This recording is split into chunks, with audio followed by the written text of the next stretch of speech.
How are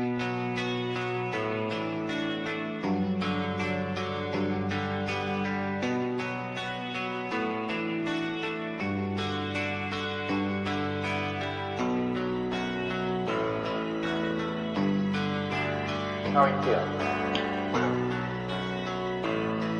How long have you been here? 3 months, May 17th.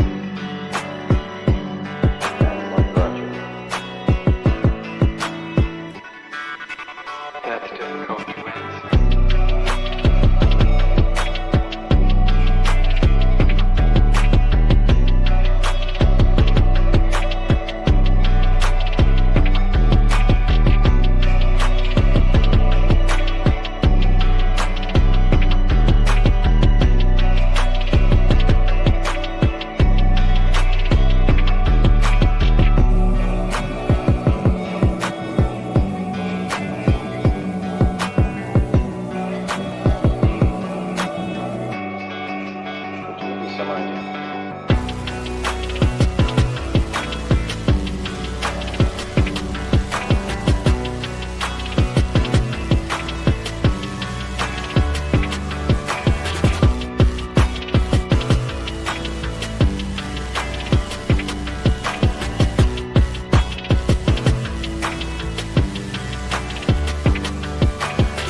I'm not clear. How is it that playing the piano for people has eventually resulted in your being here in the hospital?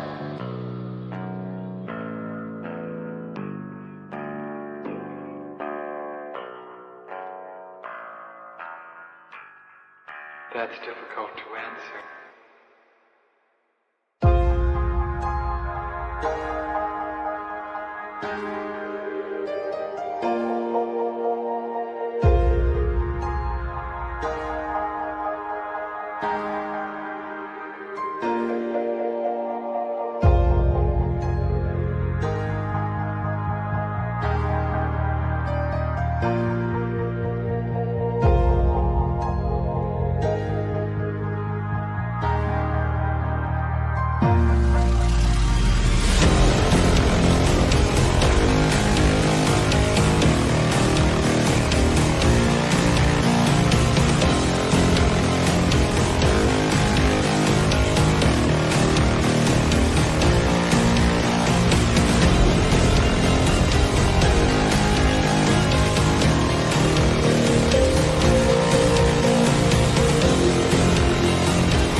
this the end?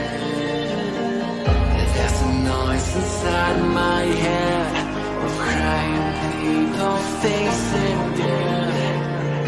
Is this the end? Is this the end? Oh, I'm burning in the stone.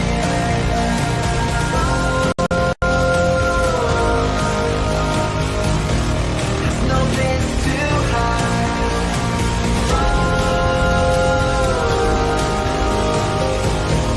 I'm burning in the stone.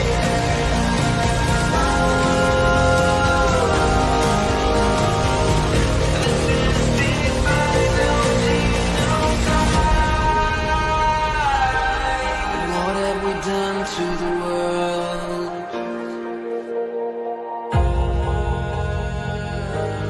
What have we done to the world?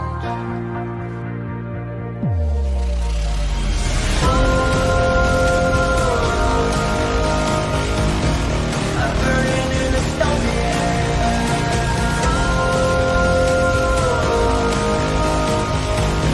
There's no place to hide.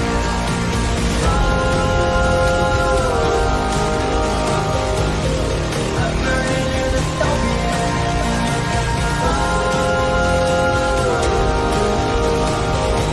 This is the final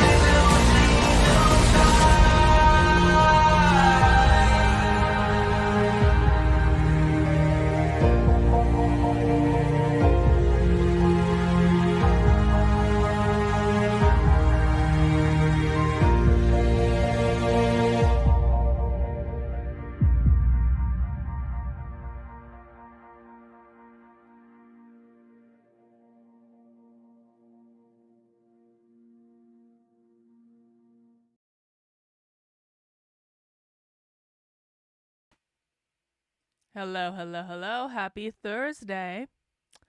Well, I had a little surprise yesterday. Why can't I hear myself? What just happened? Why can't I hear? Okay, I can hear myself now. Never mind. My fault. You guys could probably hear me the whole time. I had a little surprise yesterday.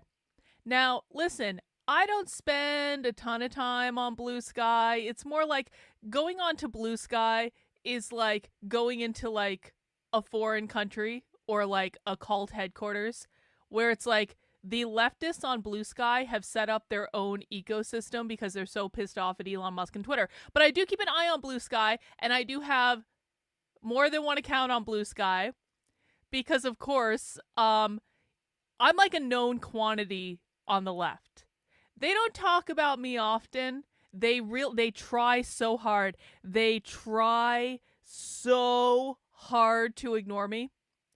But they all know about me because I cover their shit and they all know it and they don't like it. But unlike conservatives, they don't actually do much towards me. They don't actually tend to cause me that many problems. And so it's more of just like it's just like a funny thing, right?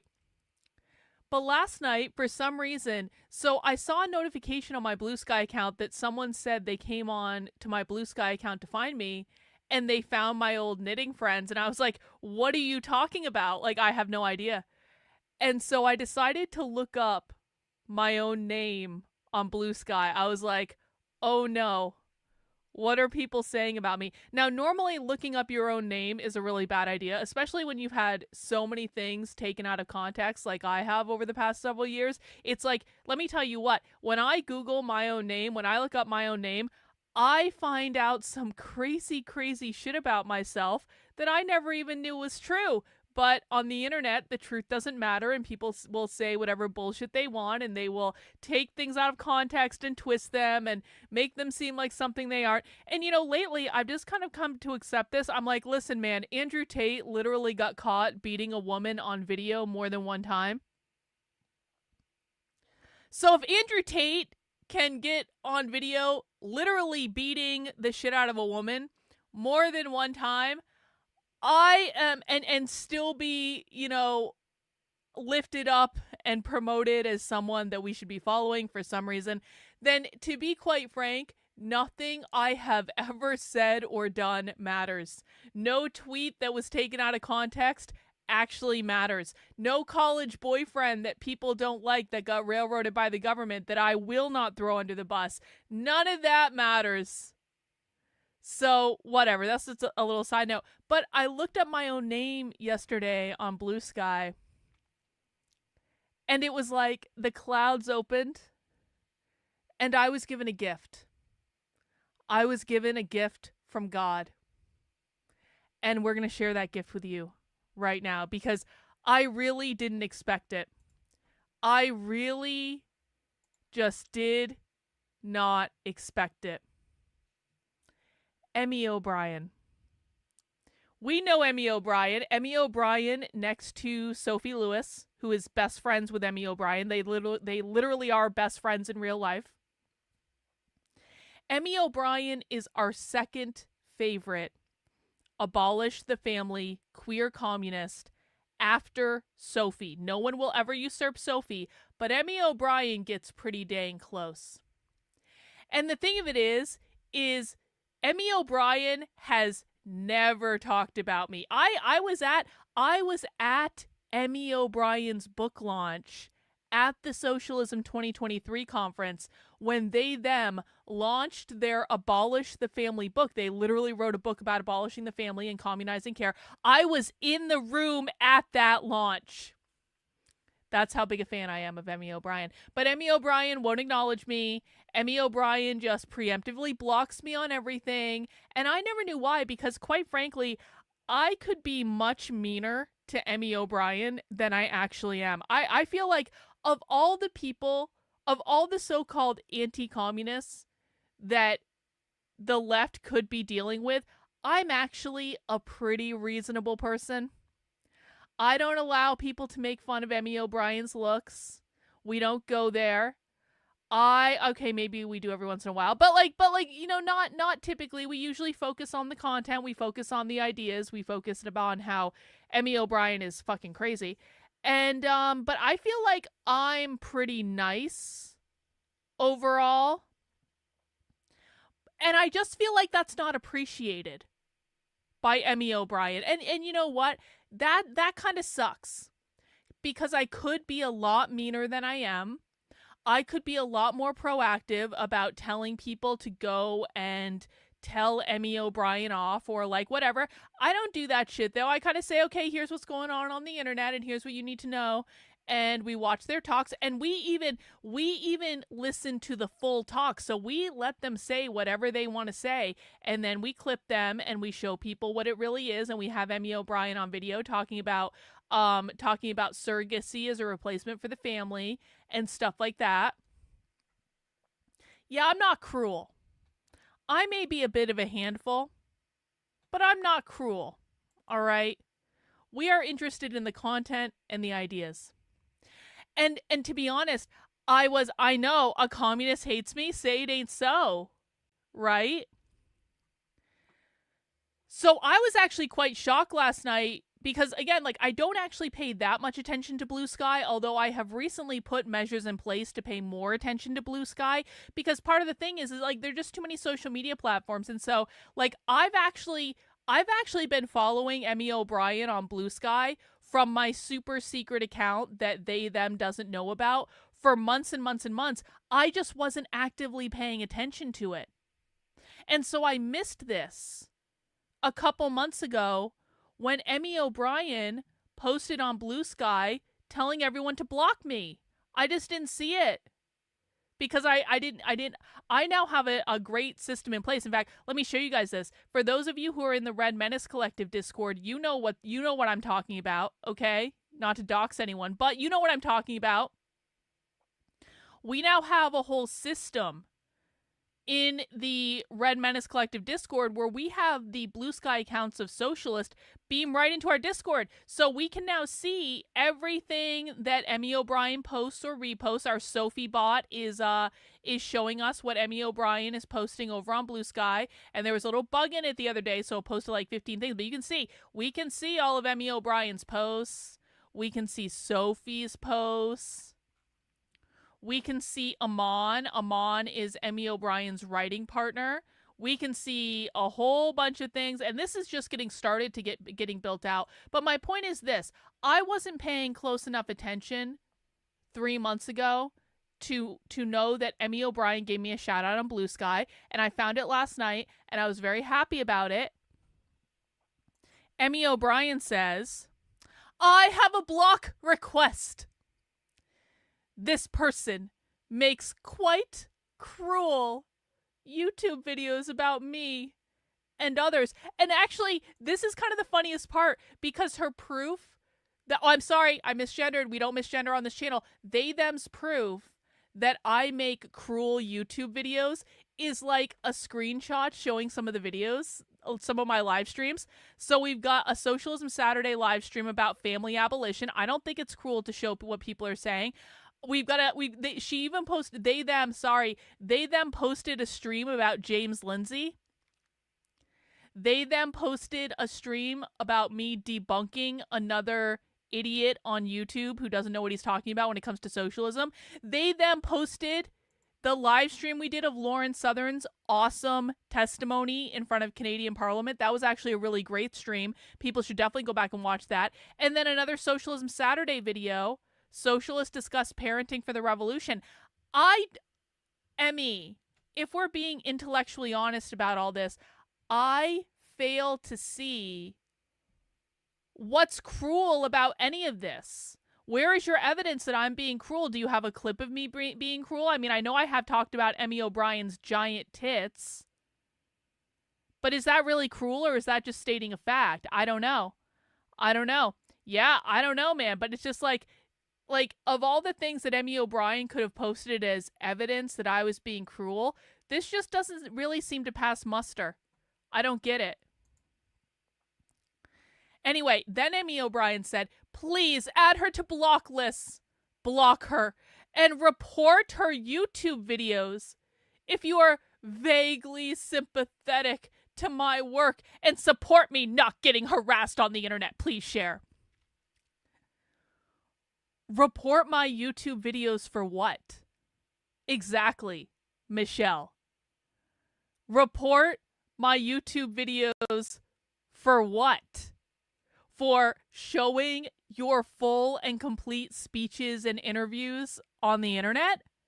The ones that are publicly available? I'm very sorry, Emmy, but this is fair use. Just because you don't like it, and you don't like that I understand your ideology, and you don't like that I use you to explain your crazy, crazy, crazy ideas to other people, that doesn't mean that I'm violating YouTube's terms of service. And you know what? Listen, James Lindsay, Emmy, you really should connect with James Lindsay, because James Lindsay has said exactly the same thing. James Lindsay proving to be a leftist again, because Emmy O'Brien is trying to get me banned off of YouTube for watching their publicly available content. James Lindsay is also trying to get me banned on YouTube for watching their publicly available content. It's almost like James Lindsay is actually a leftist and engages in leftist tactics, because he's done literally exactly the same thing to me.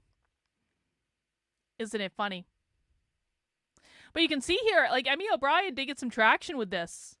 And you can see here too that I'm still looking at the post, because although I do have a Blue Sky account in my own name, that's not my only Blue Sky account. It's not even my main Blue Sky account. I don't even really know why I made it, because I don't really use it, to be honest with you. I don't really use Blue Sky. I have too much other stuff to do. But you can see here, we are looking at the post on Blue Sky, because I do have a super secret Blue Sky account that you guys don't know about, Emmy, and I can follow you, and there's nothing you can do about it, because you don't know the name of the account, so you can block me on my main account all you want. It doesn't matter, because not only do I have it set up where every single thing you guys post is beamed into this Discord, where we can all see it in a giant command center all at one time, and we've got other stuff in this Discord too. We've got, Michelle, do you know, Michelle, that I literally have your dissertation in this Discord? We've got Emmy O'Brien's dissertation. Do you guys know this? We literally have Emmy O'Brien's dissertation. Queer Movements and Class Politics in New York City by Michelle Esther O'Brien.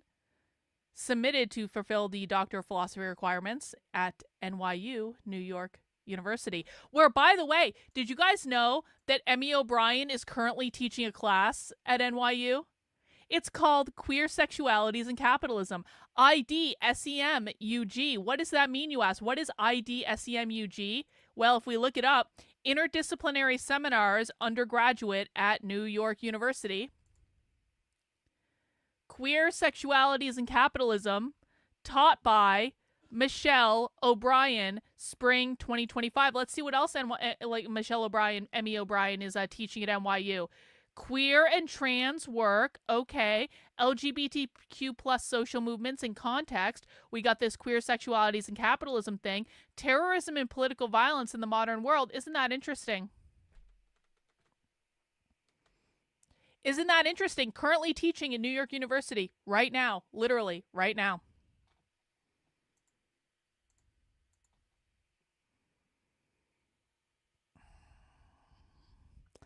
Let's see what people said in response, shall we? Actually, let's look at these two quotes. I actually haven't even looked at these two quotes yet. Wow. This is a blast from the past. Oh, she actually... Oh, I did... Oh, sorry. I didn't even know Emmy O'Brien quoted themselves. We'll see that in a second. This is... Borisenko is not a nice person. Who are you? Should I be following you? Who are you? I don't know who this person is. I'm not going to follow them right now because they'll be able to track the follow with the video. But I'm going to follow them at some point. Actually, just let me pull this up in another screen so I remember to add them to our Discord. Specifically, she makes videos targeting socialist theorists and activists using YouTube videos and reports of events. She secretly infiltrates. Some of the anonymous harassment I've received references her contacts. Now, I don't support anonymous harassment on the internet, and I want to be very, very clear. I disavow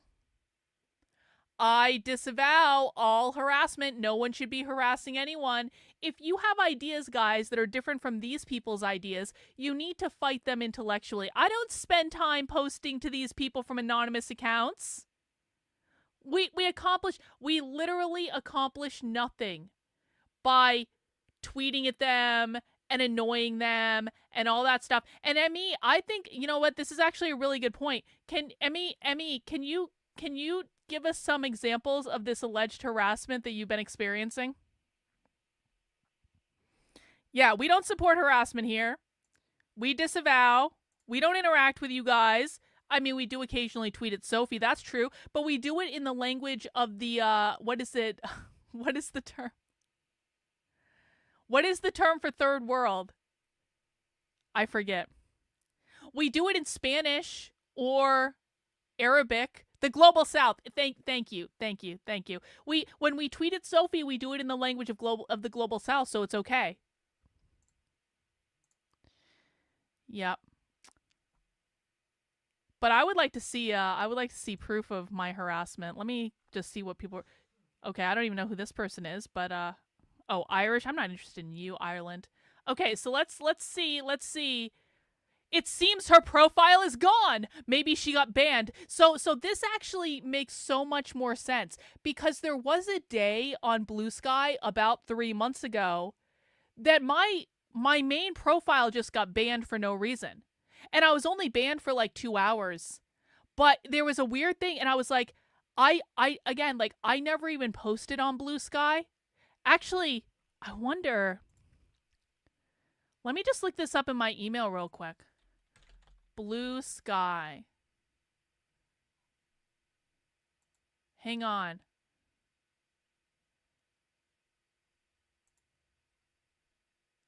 Was this 3 months ago? It was... Oh, when did she actually post this? No, it wasn't. It was... Okay, so it was about a month after this. So there was a moment that my Blue Sky account got randomly banned. And I thought that was really weird because I literally don't post on that account. Like, there's nothing on there. And so I emailed them and I appealed the banning. And I was like, what did you ban me for? Because I have like 2 posts on your platform and one is of knitting and one is a random comment about my friends. Like, what did I do? And then they reinstated my account and they apologized for their error. But no, I am actually on Blue Sky ME. As you can see, I am still on Blue Sky right now, just not under the account that you think I am, although I have that account too, but this is a super secret other account. Thanks for the heads up. Blocked. She is awful to Jules. Jules Joanne Gleason, or who is the other Jules? Who is the other Jules that edited transgender Marxism that is not Jules Joanne Gleason? There is another Jules. I forget her name. I'm having bad memory problems today, guys. I don't know. I'm tired. I was like working on my book. I'm forgetting all the stuff that I know. Like, I'm not being a socialist savant today. But there is another Jules that I can't remember the name of. And she is such a creepy, fixated hater. I don't even know who this person is. Who are you? I'm such a creepy, fixated hater that I don't know who this person is. Jules Gill Peterson. Thank you. There's Jules Gill Peterson, and then there's Jules Joanne Gleason. Not to be confused, they are two different trans people. You know Beatrice, you follow her? I'm going to follow her too. We're going to add her to our Discord thing. What is this? Death panel? Yo. Who's on this? Jules Gill Peterson. There she is. Jules Gill Peterson. Jules Gill Peterson is a professor at Johns Hopkins University, and I have Jules Gill Peterson on video telling college students to administer do-it-yourself hormones. You can find that over on the Substack. Nice to meet you, Beatrice. We're going to be good friends, Beatrice. But I don't know who you are right now, so it's a little weird for me to see you say that I'm harassing you because I literally have no idea who you are. And then Emmy O'Brien says, that sucks to hear. I'm sorry you are also dealing with harassment from her circle. Keep up the great work. And then Emmy O'Brien says, and this was, Emmy O'Brien, this is actually the really interesting piece, Emmy, because here's the thing. I want everyone to keep in mind that Emmy O'Brien is a queer communist, and therefore Emmy O'Brien is not supposed to believe in private property ownership. Specifically in this case, Emmy O'Brien is not actually supposed to believe in intellectual property, because intellectual property is a form of private property ownership, and Emmy O'Brien, as a queer communist, isn't supposed to support the ownership of private property, nothing. So I find it especially a little bit odd, Michelle, that you're saying, do you know, as a part of a savvy media team, if there is any way to get the YouTube stuff taken down, like if the publisher or university who originally posted the video complains about using their footage, does that help at all? Michelle. It kind of, to me, Michelle, seems like you're making an argument that you should be enforcing private property ownership of content, even though I'm not doing anything wrong. This is all fair use. Reaction videos are a thing. Reaction videos are allowed. We don't break any YouTube terms of service. This is all fair game. You guys are posting the content publicly on the internet. It's not my fault that I've watched so much of your bullshit that I understand your ideology better than you do. It's not my fault that you guys put all this crazy shit out there. And here's the thing, Emmy. Here's the thing. If you guys just stop putting crazy shit out there, I would stop covering it. If you guys stopped publishing crazy ideas on the internet, then I would have nothing else to cover. But as long as you are publishing crazy ideas and you're doing it in public, freely available to anyone, tough cookies, Michelle. It's fair game, but I find it a little bit odd that you seem to be enforcing the idea of private property ownership in the form of intellectual property to try to get me banned off YouTube or try to get videos taken down that you don't like. Seems a little bit unprincipled, if you ask me. And then Beatrice said, eek. Not super familiar with the ins and outs of YouTube, but from what I understand, it is possible to submit a privacy claim for using your image without your consent. Not when it's in a publicly available YouTube video. I am not actually putting the content out there. You idiots are putting the content out there. I didn't create the original video. I just showed the video that you literally put out there. So no, you can't complain about me using a video of you that was published by someone else, probably that you gave permission for them to publish. And it doesn't work anyway. Sorry, too bad, so sad. I think because it's considered critique, it would be fair use under copyright. Ding, ding, ding. Beatrice is correct. But could be worth submitting both to see what happens. And Emmy O'Brien says, thank you. Really sorry you've been targeted like this. And Emmy O'Brien says, I had waves of daily violence, anonymous harassment. Really? You've had waves of daily violence from my audience, Michelle? I find that very difficult to believe. Do you want to provide us with some evidence of that daily violence, anonymous harassment? Do you want to provide any proof of this at all, or are we just saying crazy shit on the internet? Things that didn't happen for 100. My first block on this site. Who's this?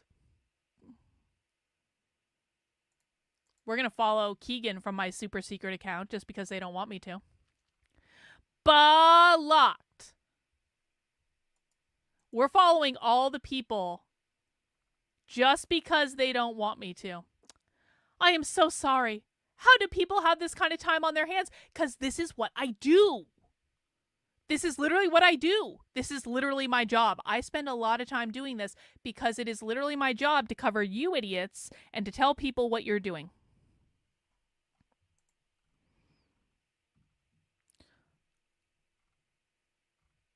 Look at this. Apparently that's okay. That's not nearly that exciting. So, Emmy O'Brien. Now, listen. Here's the thing. I wasn't even thinking about watching Emmy O'Brien. Like, I just really wasn't. But you can't, Michelle, what you can't do is dangle a carrot in front of me like this. You can't post on your Blue Sky account that everyone should block me and then expect me to ignore it. Someone in the comments said they watched your stream. Which one? Who said that?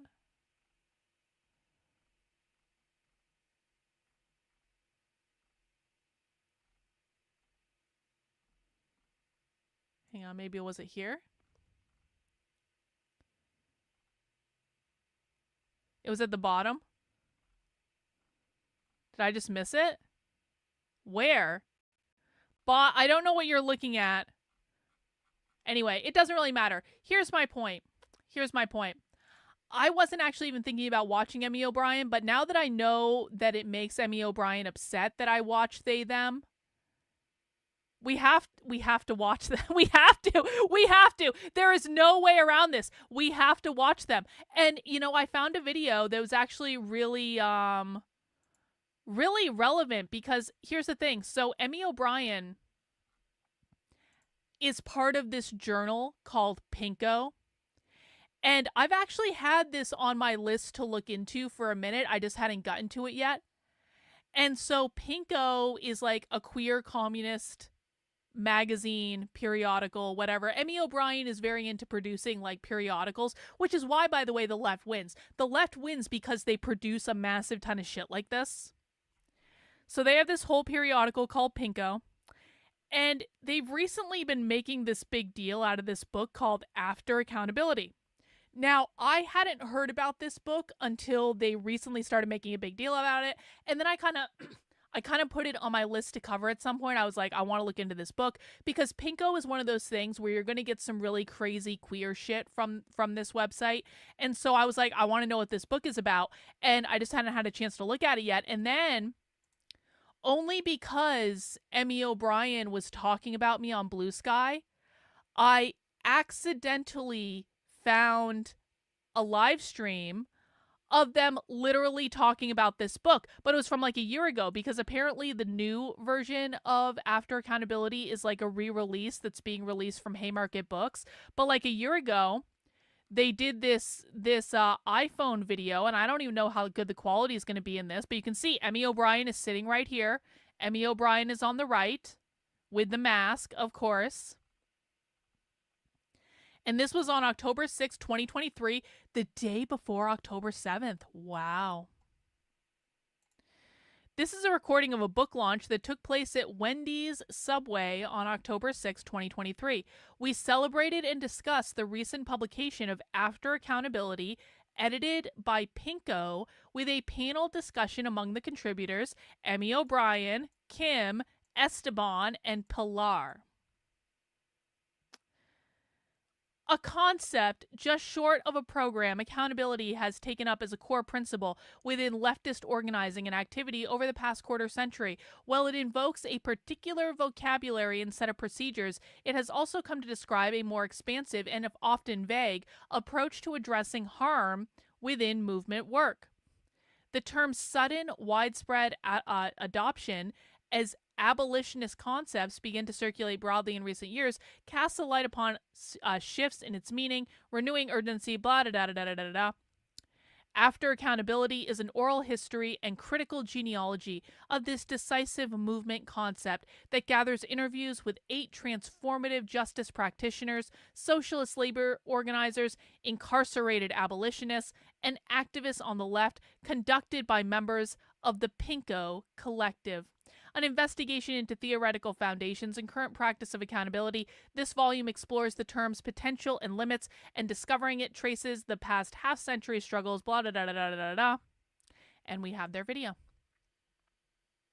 So this is a new Emmy O'Brien video. We've never watched it before, and I probably would not have found it had Emmy O'Brien not been telling everyone to block me. So Emmy O'Brien should maybe take that as a lesson that the more they talk about me and complain about me, the more likely I am to listen to their work. I'm just saying, I mean, I'm going to listen to their work anyway, but...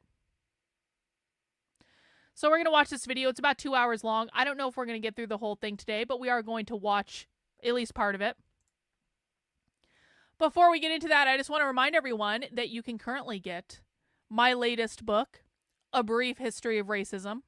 It is available on Amazon in paperback and Kindle. And if you appreciate the book, please make sure you give it a 5-star rating. If you have anything less than 5 stars, keep it to yourself. But 5-star ratings are welcome on Amazon. Tell people why you like the book. This is a book basically where I went back and I said, when was the term racism invented? What did it mean? How has the definition of the term racism evolved throughout history? And I documented it all the way from when it was invented by Richard Henry Pratt back in 1902, all the way up to present day, including Donald Trump's most recent executive orders. And you got the whole history of the evolution of this term. It was a fascinating thing to write. I hope you guys appreciate it. It is called A Brief History of Racism. It is available now, and it was the first book published as part of the Red Menace Collective by Red Menace Press. And we're about to get another book that you guys have supported. I am so close. So close to getting this book in the Amazon store. I'm still fighting with Amazon, but we seem to be making progress. They have now acknowledged that the Communist Manifesto is a public domain document. And so that's going well. It will be available. This is a book that I wrote. It's about 400 pages long, completely debunking the Communist Manifesto in every possible way. And bonus for members of the Red Menace Collective, even though it doesn't come out on Amazon until next week, members of the Red Menace Collective can actually download a free digital copy of Debunking the Communist Manifesto right now, because I just posted it earlier today. So the Red Menace Collective is a group of people that actually fund my ability to spend time writing books. You can join at redmenacecollective.substack.com, and it's $10 a month or $100 a year. And you basically will get access to book chapters as I'm writing them before the book is even published. So you won't have to like wait for it to actually come out. Why is my Rumble stream not working? How crazy is that? Okay, hopefully that fixes itself. You also, as a member of the Red Menace Collective, get a free copy of you get a free digital copy of books before they are released to the public. And so right now, members can head over there and find Debunking the Communist Manifesto. And it's right on the homepage right now. You can also head into the finished books section where you can also find a brief history of racism if you're looking for it there. And I'm really excited about it. I can't wait to hear the feedback. We are still working through some issues in terms of getting the paperback pre-order up on Amazon, but fingers crossed, hopefully that will be up soon. But the book won't be out until next Friday anyway, which is March 14th, which is the anniversary of Karl Marx's death, which is pretty cool. And so I'm releasing this book on that date to celebrate Karl Marx's death. And I'm already working on the next book. The next book is going to be called Be Gay, Do Crime, and it is a story of the Mary Nardini gang, but really it's a history of militant radical queer activism using the Mary Nardini gang as kind of like an example of one of the groups of people or the collectives that really influenced where today's queer Marxists are. When you sign up for the Red Menace Collective, you'll be getting chapters of my newest book, which I was just working on earlier, which was really frustrating for many reasons, but it's coming together and it's really good. And I really appreciate it. And I'm enjoying the process of writing these books, guys. It is my goal to become the most prolific anti-communist author in this year, which actually won't be very hard because there aren't very many people doing this stuff, as I found out. You read the first chapter of the Mary Nardini game book? Yeah. It's interesting. It's going to get more interesting, I'll tell you that. I got a whole bunch of stuff planned around that, but you, of course, can support the work I'm doing by heading over to redmenacecollective.substack.com and signing up there. And as a last shout out, I just want to say thank you, special shout out to Everyday Therapist, but to everyone who answered my post on Twitter about this specific book. So I posted this on Twitter last night. I am looking for a very specific print copy of a book called Be Gay, Do Crime, this is not the Mary Nardini gang essay. This is an anthology of their work. So a lot of people didn't listen to what I was asking for, and they responded with, here's the essay, Carlin. And I was like, that's actually not what I'm looking for. I'm looking for that specific book. This is a book that is specifically published by a socialist book publisher that is very difficult to find actually a print copy of it. And there's a reason I want a print copy of it. And I will tell you guys what that is if I actually get it. But Everyday Therapist did send me a link to buy it. A couple other people did send me a link to the actual physical copy. So I appreciate everyone who answered that call. And for those of you who sent me the essay, listen, I know you guys mean well. But do you really think I couldn't Google to find a publicly available essay? I'm not looking for the essay. I am looking for the actual book. You got to pay attention. You got to listen. We all need to improve our listening abilities. When I say I want a print book, I'm not talking about a digital online essay. All right? Yeah, I won't misgender Emmy O'Brien, and Emmy O'Brien should be proud of they-them's work. I just don't understand. I don't understand the problem. Yeah, I appreciate everyone who took a look. But we found one, I think. We may have found more than one, actually. But we definitely found one. Okay, let's dig into it, guys. Let's come back over here. We are going to be watching this video featuring Emmy O'Brien and other people from the Pinko Collective, which is a collective of radical queer activists. And we're going to be listening to them talk about their latest project called After Accountability. If you would be so kind, please make sure you mount the like button for me. Please make sure you are subscribed to the channel on whatever platform you are watching on. Yeah, we need to do that. That's actually a really good idea. We need to do that too. We're definitely going to do that. But we're going to do this first because the thing is, I want to actually learn about this book. So. All right. Hey, you're actually really going to like this Mary Nardini gang thing that I'm working on. I went through the second chapter of the book.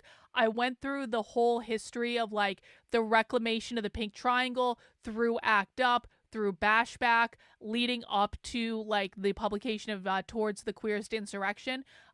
So I think you're actually going to like the history that I'm writing in this Mary Nardini gang book because it does tie everything together. You can see how all these movements kind of flowed into one another. ACT UP is interesting. We're going to be watching more about ACT UP, I think for Socialism Saturday this weekend. So more on that, All right, Michelle and friends, let's listen to what they have to say. So before we get started tonight, I just wanted to offer a little bit of context for those of you who are maybe joining us here at Wendy's Subway for the first time. Wendy's Subway is a nonprofit arts and literary organization. We have public programs. We have a non-circulating library that's open to the public for free 3 days a week. We also publish books like this one. And for several years, we also ran a residency program, which is a little bit on hiatus right now, which was designed to uplift artistic and scholarly research, archival and library projects, and independent publishing practices. And so in 2021, we had the pleasure of hosting Pinko as residents. And during their residency at Wendy's Subway, the Pinko Collective engaged with concepts circulating in the arenas of community accountability, self-criticism, and transformative justice through collective reading and study, and by conducting interviews with militants and practitioners who are contributing to these concepts and generating new writing on their political lineages in the present. So the book grows out of this residency, and I think it's a really ambitious culmination of this extensive research and all these conversations. So I'll introduce our speakers tonight, and then we'll kind of hear from Michelle a little bit about the book, kind of more generally, and then we'll sort of launch into a conversation and then open up to Q&A afterwards. And I also just wanted to flag that we are live streaming this event. So for those of you who are joining us on live stream, we'll have an opportunity also to add in questions on the chat. I turned the sound up a little so bit. Pinko is Hopefully that's better. Thinking Gay Communism Together, and they publish a biannual print issue, periodic zines, and host irregular essays, translations, and archival material on their website. And two of their issues are for sale if you want to order one later on the table over there. Kim Deal is a member of Liberation Road Socialist Organization and serves on the board of Critical Resistance, Oh, I know a national them. organization dedicated to abolishing the prison industrial complex and challenging that prisons make us safe. She is a Master of Divinity student at Chicago Theological Seminary and a member of the National Organization of Legal Services Workers, UAW Local 2320. Kim was born and raised in Florida and has lived in Brooklyn with her wife since 2015. As a Southerner living in New York City, she spends her spare time searching for a good story to hear or tell, tasty collard greens, and a pickup game of tennis. Snaps. Esteban Kelly is the Executive Director of the U.S. Federation of Worker Cooperatives, USFWC, and is a co-founder of AORTA, Anti-Oppression Resource and Training Alliance, a worker co-op that builds capacity for social justice projects through intersectional training and consulting.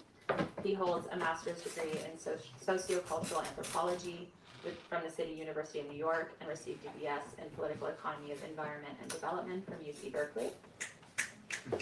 Snaps. My credentials never get shouted out. Pilar Mashi is the former prisoner and family coordinator of Critical Resistance. She's a former prisoner who is a single parent and lives in the South Bronx. Pilar founded a political education program in a drug recovery center for women and their children, where she was once a client. And you'll have to tell us if this is accurate now because we got this like algebra from the internet. Pilar has an AA degree as a video student at Borough of Manhattan Community College.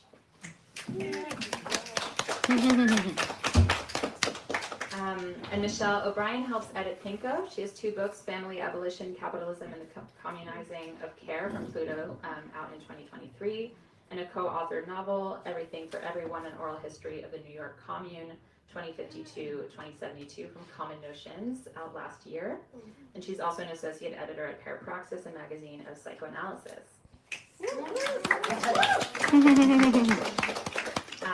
So I want to just start by thanking everyone from Pinko, especially Max, Addison, Lou, and Michelle, for all the incredible work on this publication, and Lena for helping us produce this event, and all the incredible contributors to this book.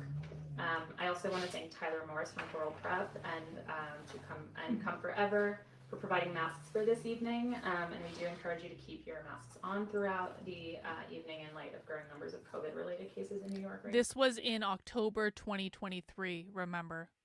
And yes, they still wear masks today, and they still think that COVID is a real thing. Now, but we won't because we have to talk. But we're staying as far away as we can. And so, yeah, so tonight we really wanted to just have an opportunity to open up the book for conversation and to think about how the concepts of accountability, abolition, transformative and restorative justice, and criticism, self-criticism, which are central concepts in the book, resonate within the practices of our speakers and contributors tonight. And so I'm just going to hand it over to Michelle to tell us a little bit more about the project. And Yes, Michelle, tell us more about the project. And around some of these concepts, maybe accountability in particular. There's Emmy O'Brien. So thank you so much for Wendy Subway for making this book possible and hosting us as residents and organizing the event tonight. It's really a joy and an honor to be here. And the names of the other Pinko editors were shouted out briefly. Also acknowledge Lena Afridi, who joined shortly after we completed the book. And so there's a lot to say. I'm going to read the first paragraph as a place to start and say perhaps a few more words, and then we'll hear from the interviewees, the contributors, and then towards the end of the panel I'll say a few words about the last essay that I worked on. In the breathtaking George Floyd uprising of 2020, the highest and most widespread period of revolt in living memory, certain concepts surged up from the heaving streets and shimmered aloft for a remarkable moment catching the eye. These were political terms drawing from carefully tended. It just occurred to me that I might accidentally be writing my Mary Nardini Gang book in the voice of Michelle O'Brien. Like Michelle O'Brien has a very distinct writing style. Anyone who has watched Emmy O'Brien's speeches knows what that writing style is, because like they just basically read the stuff that they've written. So it's like when they're speaking, you hear the writing style. And I'm this was actually an accident. This wasn't intentional. But I kind of wrote the first chapter, I think, and people have read it so they can tell me. I think I wrote the first chapter in the style that is very, very similar to Michelle O'Brien's style. And so now I'm just going to have to continue with that. I'm going to have to write the whole book in the style of Michelle O'Brien and probably dedicate it to her. Sophie got the Debunking the Communist Manifesto book, so Michelle O'Brien, it's actually really appropriate for Michelle O'Brien to get the Mary Nardini Gang dedication, because that's the culture. Like, she comes out of queer anarcho-communist subculture, they, them, sorry. So that's funny though. Revolutionary theory and practice, which suddenly gained a mass public character. Abolition was one, though briskly swapped for defund and slogans as liberals rushed to join in. But a related word kept its air for far longer: accountability. Familiar to anyone entering left politics in the last quarter century, it brought with it a particular vocabulary and set of procedures, as well as the aspiration to address those outside of radical circles.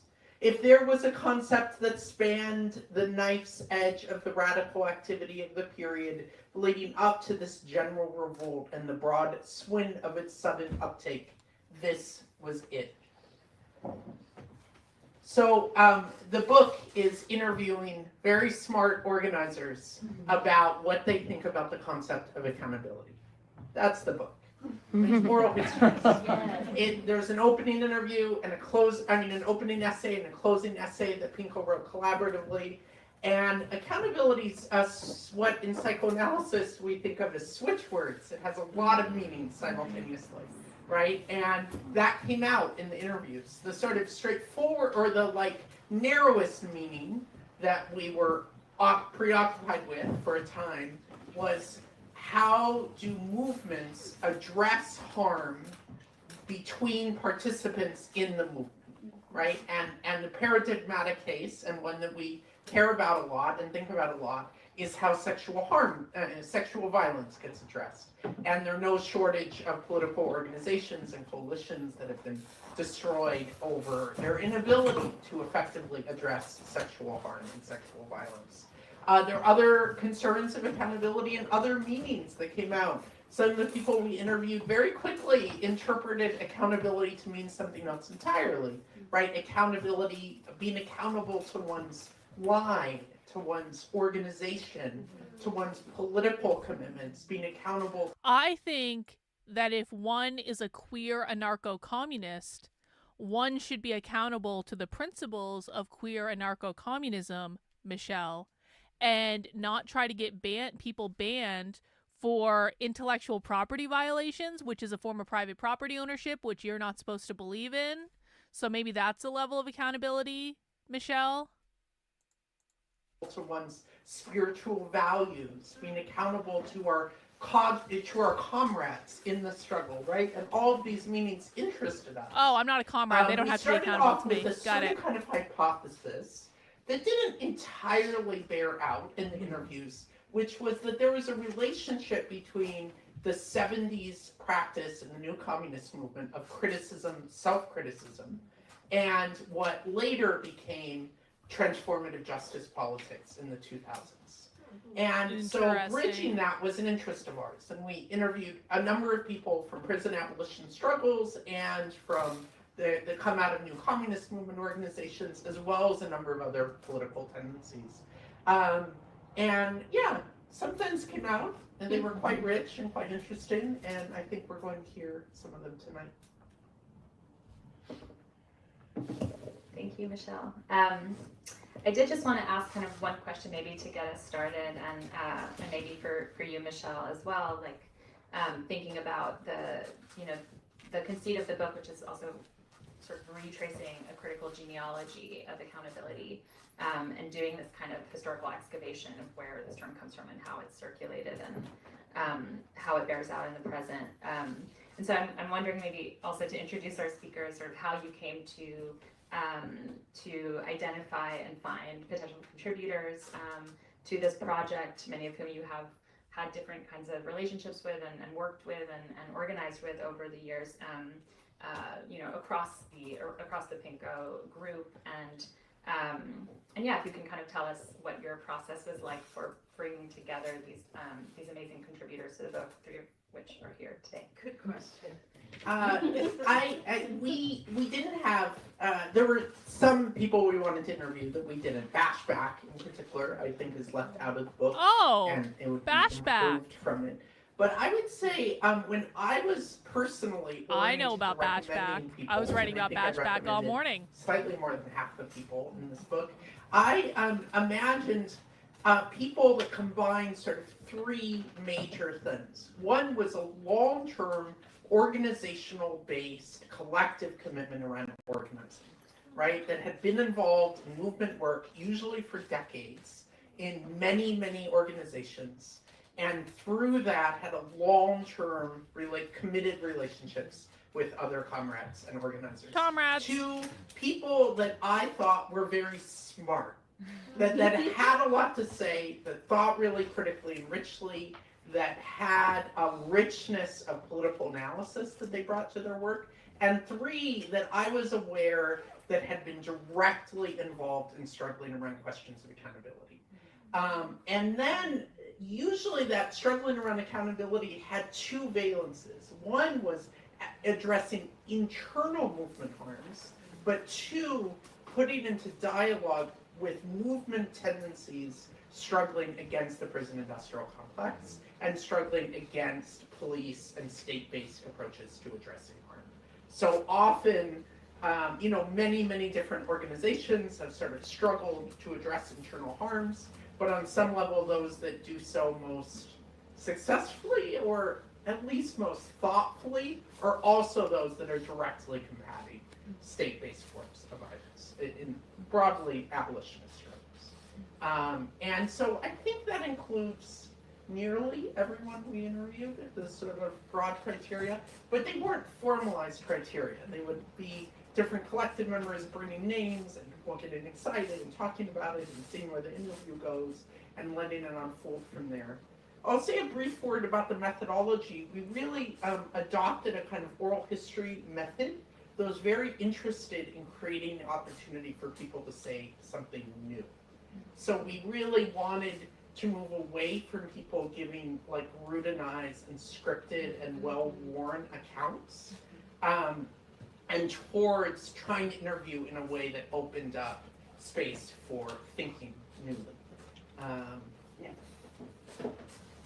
Great. So yeah, maybe just to open it up to the three of you, I was thinking we could kind of start with just, you know, your interviews, your conversations, and what sort of salient concepts came up for you, or what was anything in particular that that you kind of encountered in those discussions that that gave you some thought, you know, some thinking material, and also what the process maybe of the interview was like. And of course, I'm sure we'll hear more about, you know, what your own experiences are around accountability in the process of answering these questions. So, yeah, in whatever order you'd like. Go for it. You got the mic. No, first, okay. Iris first. Oh, all right, cool. Yeah. What do I do? You just talking. Yeah, okay. That's what I do. Hey, everybody, I'm Kim Deal. It's really good to be here. And I'm reflecting on how 20-something years ago, I would never imagine sitting here with Pilar or Esteban reflecting on how abolition has become a common term within not only left, but even liberal circles. And that is a topic that's wide enough known to be attacked by the right. Like, I never thought we would be here. And that's profound. And that means that in my heart, when I... The right doesn't understand what abolition is. What the right understands, so that is a fundamental misunderstanding that this person has. The right has no fucking clue what prison abolition is. The right doesn't understand it. What the right does know is that they hate the left, and they're going to be against everything the left does, and police good and left bad, and left hates the police, so therefore police good. And so and by the way, I'm not on the side of the police at all. I'm actually very, very anti-police. But to say that the right understands prison abolition and why the left wants to do it is just a laughable statement. First started to understand what abolition meant, that what was tickling in my belly and in my heart was a type of truth that I hadn't necessarily encountered in like issue-based social justice stuff, right? Like sometimes we are fighting about something, right? But this was an invitation, and is an invitation, abolition, to engage in a process of deconditioning ourselves from forms of punishment that we are told keep us safe. And it's at the root of so much of who we are as humans is what makes us safe.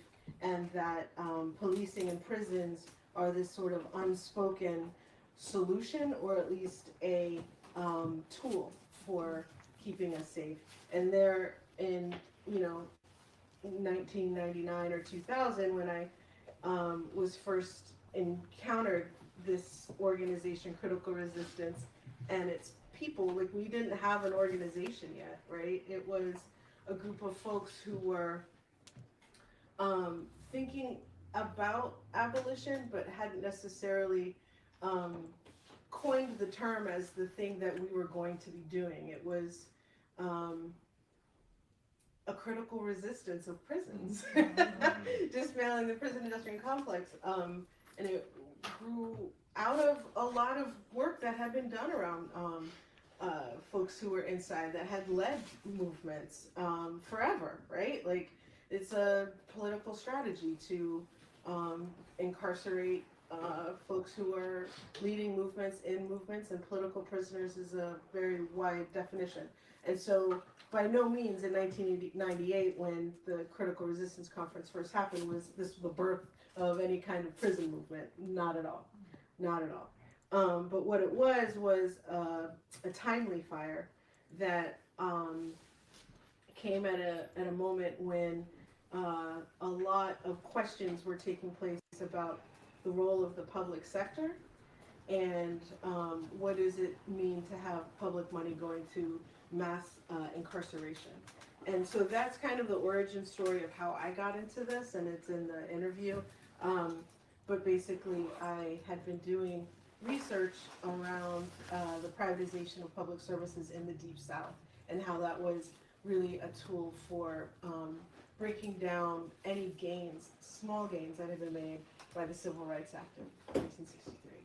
And in many southern states, the only places where affirmative action had even made any progress were in public sector. And so in the late 90s was when I started to get involved with organizing public sector workers, or at least solidarity organizing as of students and community members around the mass shrinkage of welfare reform, of welfare through welfare reform, and big companies like Lockheed Martin and Wackenhut basically privatizing public services, like child support enforcement, and then hospitals, of community hospitals, and then prisons.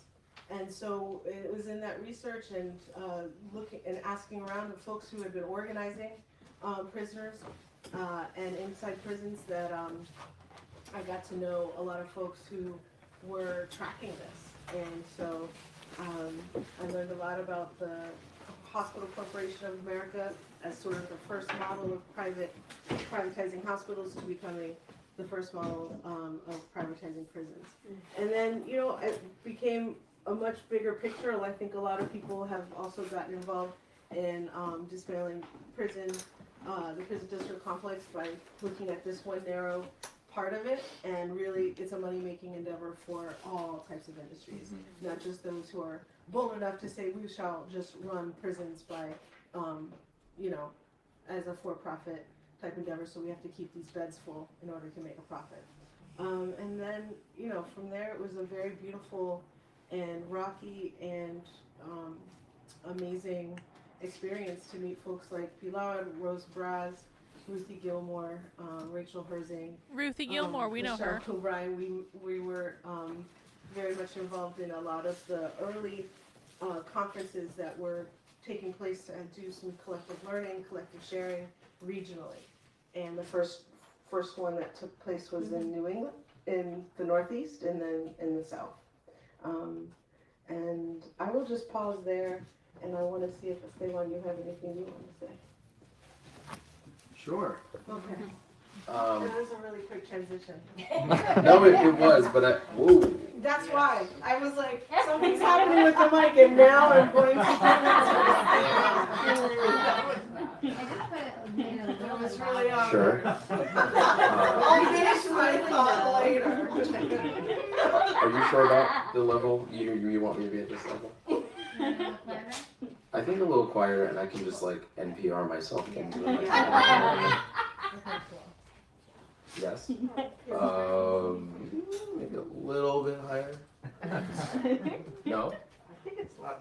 You think it's loud enough? All right, cool. There we go. Yeah, we're good. By the way, there is prime real estate. This isn't like Brooklyn prime real estate, but this Wendy's subway right front row, center. And if anyone else has a blank space next to them, maybe just like a hand up or some way of signaling. And let's prioritize the people who would benefit most from that in terms of the bodies we're in, and you know everybody. Yeah, look at this, wonderful. And also, if you're the kind of person who is in a chair that you don't necessarily need, maybe you can volunteer. Is everyone taking care of that? There's still an amazing seat. It is an aisle row. It's an aisle row. Yeah, let's do it. Cool. Hello, friend. Can you restate the question? Whoa. What's with the stockings? Maybe if you can tell us a little bit about the interview and the conversation you had, and anything in particular that you wanted to share from it, or that you wanted to share tonight about your relationship to these concepts that we're talking about. Cool. All right, I can do that. I have a couple thoughts about it. I feel like I want to similarly share a tiny bit of context because the funny thing about book events, it's like the presumption is you haven't yet read the book, and so there's things that I should say instead of being like, well, it's all in this interview. So this did not come up in my bio, which is fine, but I have to apologize for I'm in like the weirdest headspace. I've just had a wild week, but I think it's gonna be good. Here we go. So I spent about a dozen years pretty actively in a collective called Philly Stands Up. I live in Philadelphia. I don't know if that came up in my intro. And one of the things that Guys, for people who might be new, anytime you hear the term collective, you're talking about a far left organizing group. Oh, well, almost anytime. I use the term collective kind of like satirically for what I do. Obviously because I'm commenting on the far left, and so I call it a collective. But like almost anytime you hear someone say I was in a collective, or there's a book collective, or there's some other organizing collective, it is almost always a far left thing. I've had a lot of space from the initial interview conversation itself, but also the work. Like I haven't been very active in this collective, which, you know, we still hang out every couple of years and have mini retreats to talk about this work and the field. But it was a really intense decade where we met weekly at least. And if you took a break, it was like a personal one, and not in a burnout-y way. It was like quite the opposite. Like we really took care of each other, and we wrote a lot about that and talked about that, about the way that we approached the organizing is what made it resilient. And it was so funny because it was before we at least had access to a lot of frameworks of healing justice and disability justice and all the things about like if the way we approach the work isn't in and of itself healing, then what are we even doing? Friends, would it be helpful if I stood? I don't mind doing that. I'm seeing like craning necks, and I'm like, I don't know. I don't need to be sitting here. It's not like I'm on a stage. Is this a little better? Yeah. Okay. I don't want it to feedback either, but. I don't think it will. So what was I talking about? Oh yeah. So the way that we did the work. So we met every Sunday evening. We sometimes would take, it was like, oh, we're going on hiatus for the summer. Like we gave ourselves that break of like not meeting for 6 or 7 weeks while we were all, you know, running to the beach and going traveling and things like that. But otherwise we basically, as a collective, met every week, even if sometimes different individuals were out for various reasons. Has anyone been part of a group where you met every single week for a decade? Like it's that's like a really intense thing to do. So that's the basis of what this work was for us, and it seemed worth sharing that at the outset. The other thing is that I was new in town, like that it hadn't occurred to me. And when we talk about the work, sometimes it comes up like, what was happening in my first couple of meetings? How did I get involved in Philly Stands Up? Why wasn't I part of the initial founding? And it comes up in that way. But then I thought, just with a little space from it, I'm like, well, there's something about the fact that I was new in town, and when you're new in town, you have a little more space to say yes to something, even when it's something as intense as, oh yeah, we're part of this group that meets every single Sunday. I wouldn't in a million years commit to doing something like that now. But I don't know, I was in my early mid-20s and I was new in town. I was like, I don't have anything going on. What's up? Like, what do we need to do? And also what that meant for the diversity of who we were. I mean, we weren't all in our mid-20s. We had parents in our group. And so part of the learning of the, for me, it was like a crash course in upping my organizing game, because we had to, it was really different than being a student organizer or doing whatever, like direct action stuff. It was like intimate. We were meeting in each other's living rooms and bedrooms and having to respect each other's housemates, and also having to organize childcare, because otherwise the parents were not gonna show up. They were like, oh, you didn't get childcare, I'm not coming. And it just didn't occur to me. Like sometimes something falls through the cracks and you just deal with it, or you think about it as the problem of the person. Anyway, so I was coming from that framework and adapting to what it meant to slow down to the level of the collective is what matters, or the people in the collective rather are what matter. And so that in a lot of ways is what made us resilient, including for the fact that what Philly Stands Up was and what we did. We didn't found a collective as a transformative justice group. We were responding to something that happened. And we, in a lot of ways, sorry, I'll finish saying what Philly Stands Up does and then how I got involved in it. We worked in tandem with a survivor support collective. There were a couple different ones just because we were around for too long for that to have been just one group. So originally there was a group called Philly's Pissed that organized as a rapid response collective to support a bunch of survivors around sexual assault from some shit that went down before I had even moved to Philly, like the summer before I moved to Philly. And they said, hey, this is all well and good for us to do this support work, but why the fuck aren't the men stepping up to do this accountability work? So at the time, and you gotta dial all the way back to whatever the politics were of 2004 in punk communities, and it wasn't a particularly Punk communities. Oh, you don't say. Punk communities? Did I hear punk communities? They were like, I well, there's did. this women's collective that's supporting survivors, and then they conjured They came out of punk a communities? men's collective to step up and be accountable to doing that work. These were not equal collectives. There was one was subservient to the other, and so initially Philly Stands Up sort of took orders. I'm going to from increase Philly's the Pissed playback and said, speed well, just these a are the little bit demands because of this is these a long survivors. presentation. Go do it. And if we tell you Playback to put up speed. flyers little with someone's faster. face on it, or if we tell you to go beat someone up, then that's what you should do because we support survivors. If we tell you to So go beat immediately someone you up, start to that's see the what we kind of should do. Okay. contradictions, around our politics. And so we confronted that.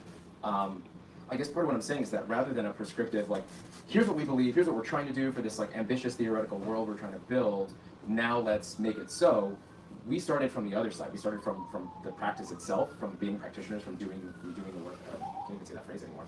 From doing stuff, and then backfilled and said, well, what are our points of unity, and what are our politics that grew out of doing the work? So it was this we think about praxis and often introduce it as you start with theory, and then you do some stuff, and you reflect on it, and then it becomes cyclical. We started at a different point in that cycle. We just started by doing it, and I started from joining a collective that was already up and running, and in some ways I did see that as my being accountable for being a cis man and for being accountable to women and femmes, but ultimately really just being accountable to friends. I was recruited from friends who I knew well before I moved Needs to to Philly. be I loved and cared accountable about. for being. And I was like, hey, I'm new in town. Apparently I have He needs to be accountable for being a cis man to the femmes. Okay. an open calendar for the last time in my life. What can I do that's helpful? And they were like, well, we need you to join this collective and get involved in this work. And then lastly, in terms of the interview, it did bring up this question of, in some ways the conversation really presupposed that there was a guiding politics that fueled it, as opposed to values, points of unity. We're interdependent, we support each other, we believe survivors, yada yada yada. We actually believe in abolishing gender in a certain way, that there was the evolution of our points of unity. So What? That. Do you love how they just throw that in there? We believe in abolishing gender in a certain way. Hang on, again, please. We actually believe in abolishing gender in a certain way. Oh, you don't say. You guys believe in abolishing gender? We had no idea that you guys believed in abolishing gender. It's not as though it's something we talk about all the time and show massive amounts of proof of, and conservatives still don't fucking understand.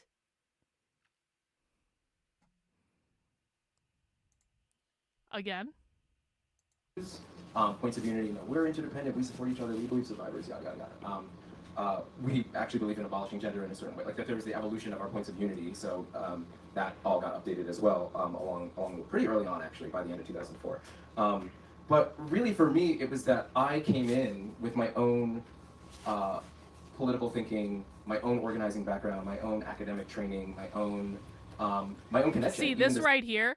This is the real reason that people like Emmy O'Brien don't want us listening to their stuff. This is the real reason, because we catch them saying the quiet part out loud over and over and over and over and over again whenever we listen to their stuff. Stuff that was happening in the Bay, which is where I had moved prior to being in Philly by way of Michigan for some reason. And don't worry, I'm actually a New Yorker, so it's in fact, this is a homecoming. And so yeah, it was like there actually had to be some acceptance and not foregrounding, well, what is the line? What do you believe in? What do you read and what's your tendency? In order for us to even vibe and get along, like there had to be some comfort for people who were down to do the work and to not feel, it wasn't anti-intellectualism, but there was a politics of like, part of challenging masculinity was about decentering the like intimidation and that comes along with a lot of discursive. It was like, I don't know, we're busy dealing with people who have caused harm in sexual assault situations. How are you? How's your health? Like, what's going on in your life and your dates? Like, whatever things we needed from a day-to-day place is really where we started.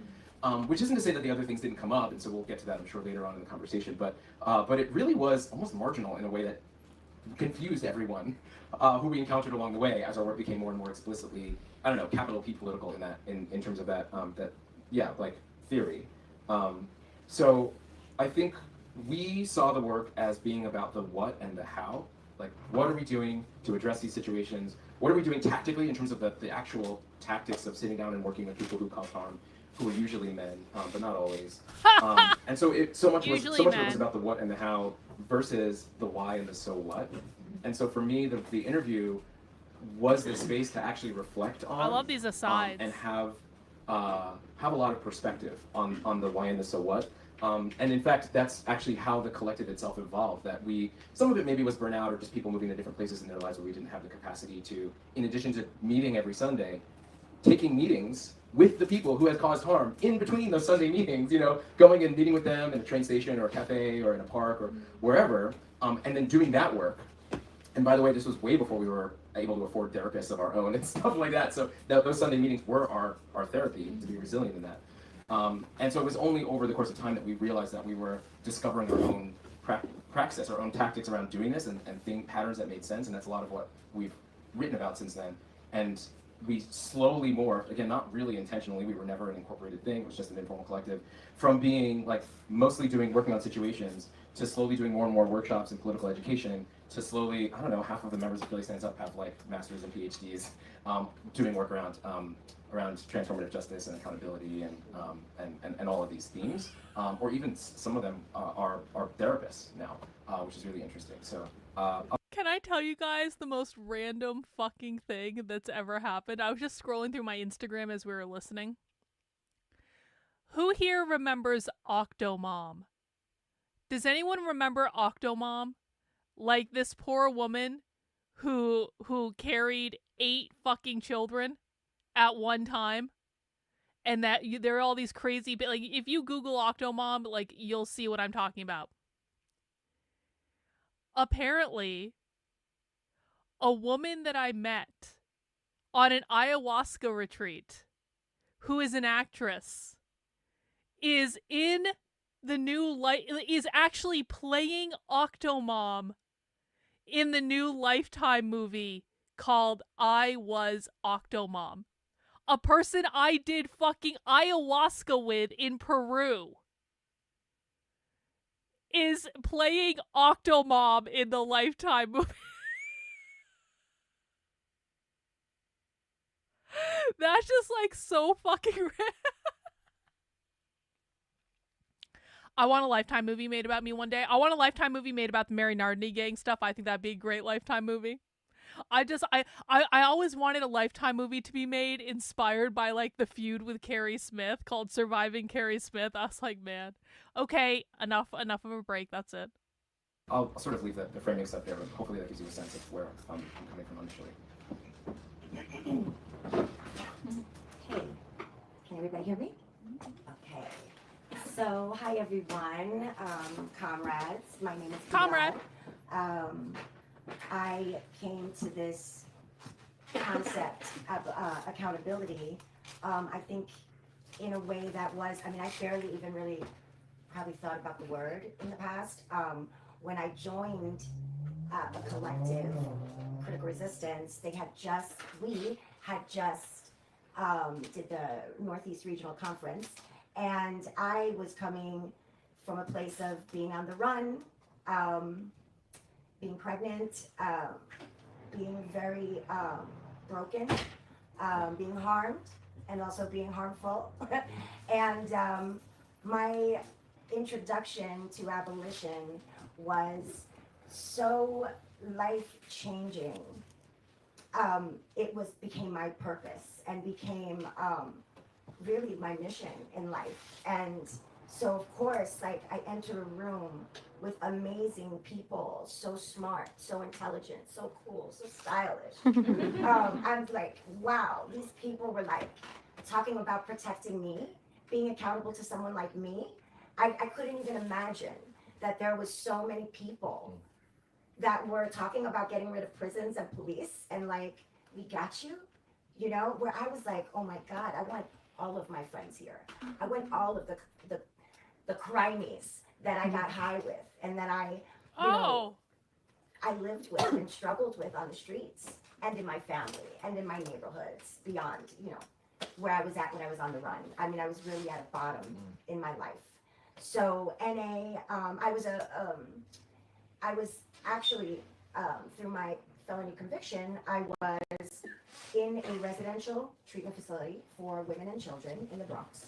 That's how I entered into the Bronx. And accountability, they took care of me there. And so I wanted to be accountable to the Bronx, to the communities that healed me. And so it was just an immediate connection when I you know, met all of these amazing, intelligent people. I mean, BLA, Ashanti Alston, Kai. Oh my God, like. Okay, to be serious for a second, I know this seems like a little bit boring. We're probably going to get some good clips in here just when they're saying things off the cuff or when they get into a discussion.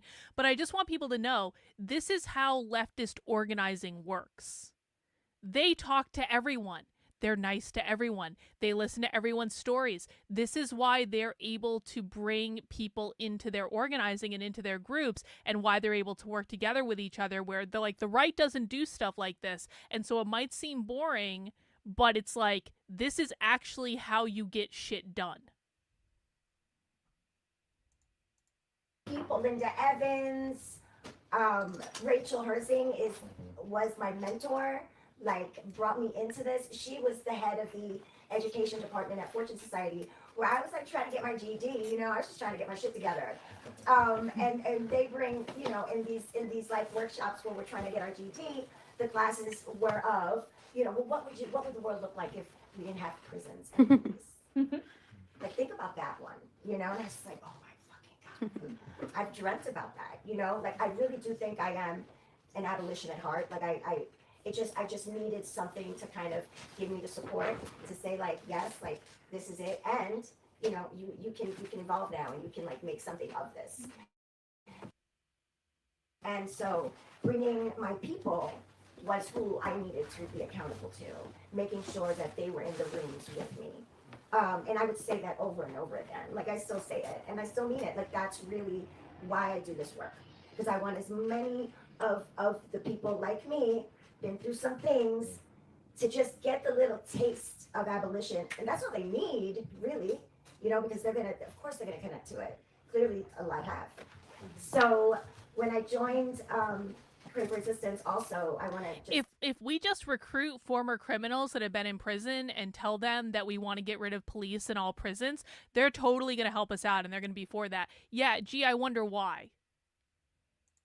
But that's how this works. Numbers are the name of the game. And so does it matter if the people that are campaigning for prison abolition are former prisoners and they might have personal motivations for doing that? Does that actually matter? No, guess what? It doesn't matter. They're still out there doing the work. That's what matters. Put it out there that NA, AA, the rooms, and the cognitive therapy that I was being drained and you know, badged and banged in my head for 2 years, because I was in this program for 2 years. They, you know, I didn't get with it. I'm a critical thinker. My mom always taught me to be a critical thinker. So I just I wasn't flying with it. So, I mean, I took the good stuff, you know, and I left the rest behind. If it don't apply, let it fly. You know, I took some slogans, I took some really good concepts. I actually integrate a lot of the stuff that I did learn through the rooms and through 12 steps. I work my steps.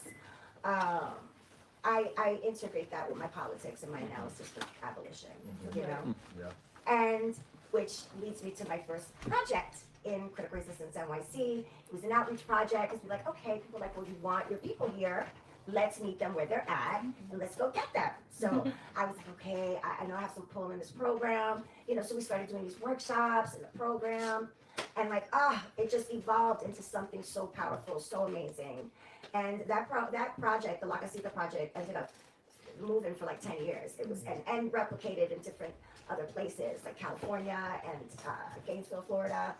Chapters were really, you know, getting into it. And my thing, our concept was, and it wasn't just me, it was a few other folks that really, Michelle was in La Casita project, like, it was amazing. And resistance was a form of recovery. That was what the whole concept was. And like, you know, we created support groups, we created just spaces. We wanted to create safer spaces so that, you know, because there was so much bullshit that we had gone through, so much punitive stuff that we were experiencing in the program, where we just wanted to create a space where it wasn't that, you know, where it was like we get to like really politic. And honestly, the executive director at the time, Lorraine Montenegro, rest in power, she died from the hurricane in Puerto Rico, dehydration. Her mom was a young lord. And so, yes, she was like, please come in and do your workshops, you know? And so she was my biggest fan.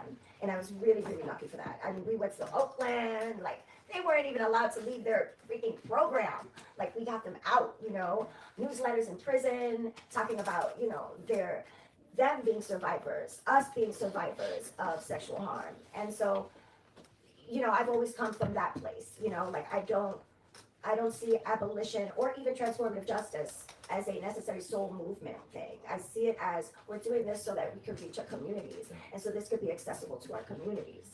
And so I'm trying like any which way I can to work with communities because that's it. But at the same time, again, bringing my community to abolition is so, so crucial, and to our spaces. So I try to create spaces where, you know, it's accepting of everyone, you know, and that was challenging at times because we're talking about accountability. I mean, that was a big thing. Like, you know, how are we accountable to, you know, the folks that are queer? And like, because also I wanted to put out there that I say I'm a part of the abolition movement, but I was a part of other movements as well, you know, but kind of abolition encompasses it all, you know.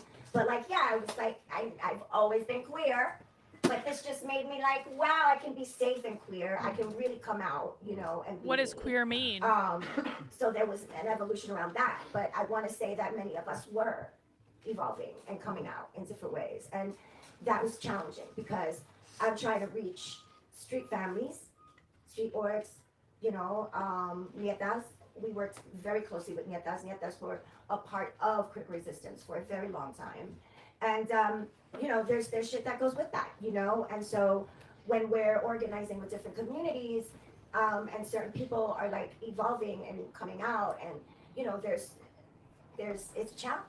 So I really still, till this day, really love that work. That's the best part of the work, is bringing us together, because I didn't have an analysis. I have an analysis now. I can't. Now I'm a socialist and I understand this. I didn't know what campaign was. I didn't know any of. I remember saying. I didn't know any of this stuff until the socialists taught me it. And then eating to go over and over again. Please tell me again. And they gave me Franz Fanon to read. You know. Oh my God. Like. Yeah. So. That's decolonization. You know, I just want to also say thank you for this book, because this book and this process was healing for me. Yeah. I think it's very healing for us right now. Right. And I'm hoping that we can have dialogue and like ask us questions, because I want to be challenged. We're learning abolitionists. We don't have the answers. We've always been insane, you know, looked at as insane. We're a little less insane now, but we're still insane.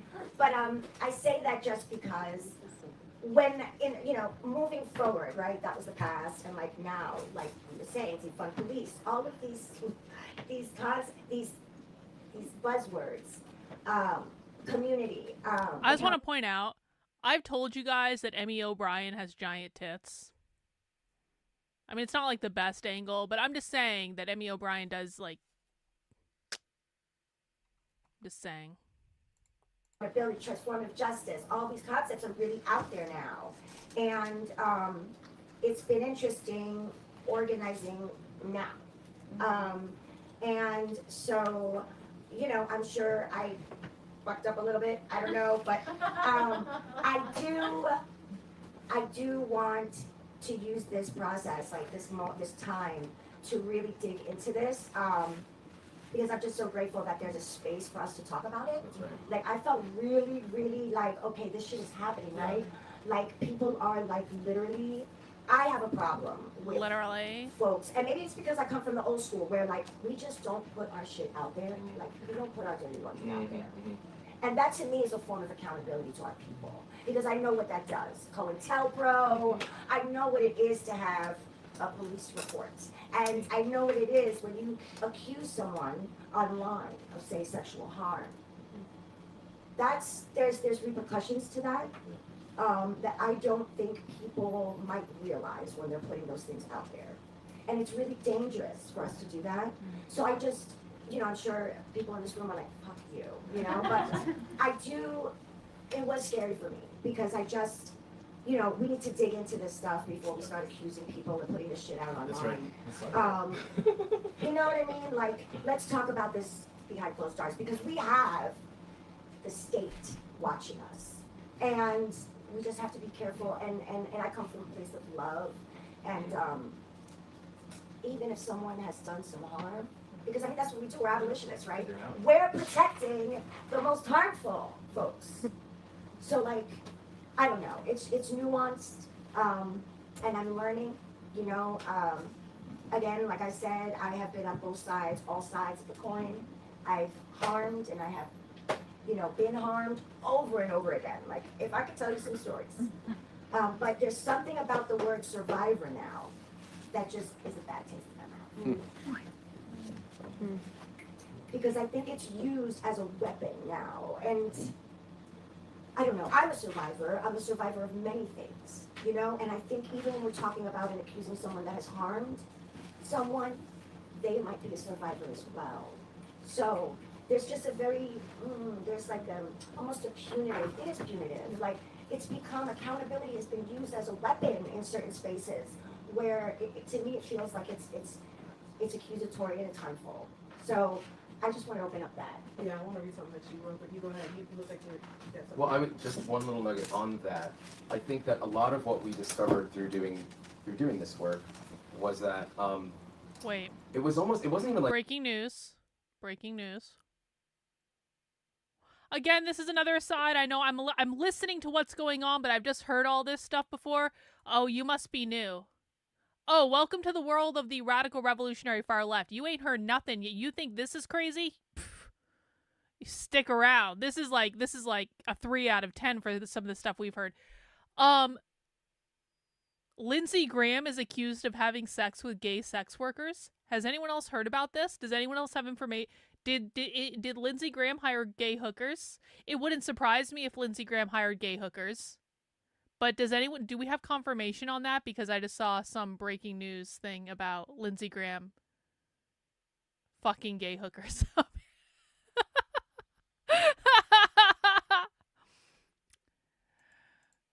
like flipping the script. We just dispensed with all of, well, in some ways it predated a lot of that, the valence, like the discursive power behind all of those terms.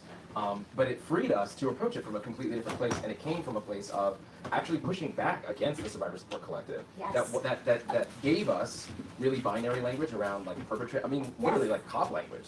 And so we started doing this work talking about perpetrators and it was really helpful to have abolitionists be like, excuse me, maybe we're not using that term. So what does it look like to not even like, we don't use the language of accusation because our curiosity, we're just not even part of that anything related to that framework, not because we don't agree with cops and prison, but it's the whole framework behind it makes no sense. That's what abolition is. It's like building a whole world up based on a completely different premise. So for us, it's like, well, why wouldn't we use the word accusation? Because really what's going on is like something happened. I don't know. Like there's some beef apparently.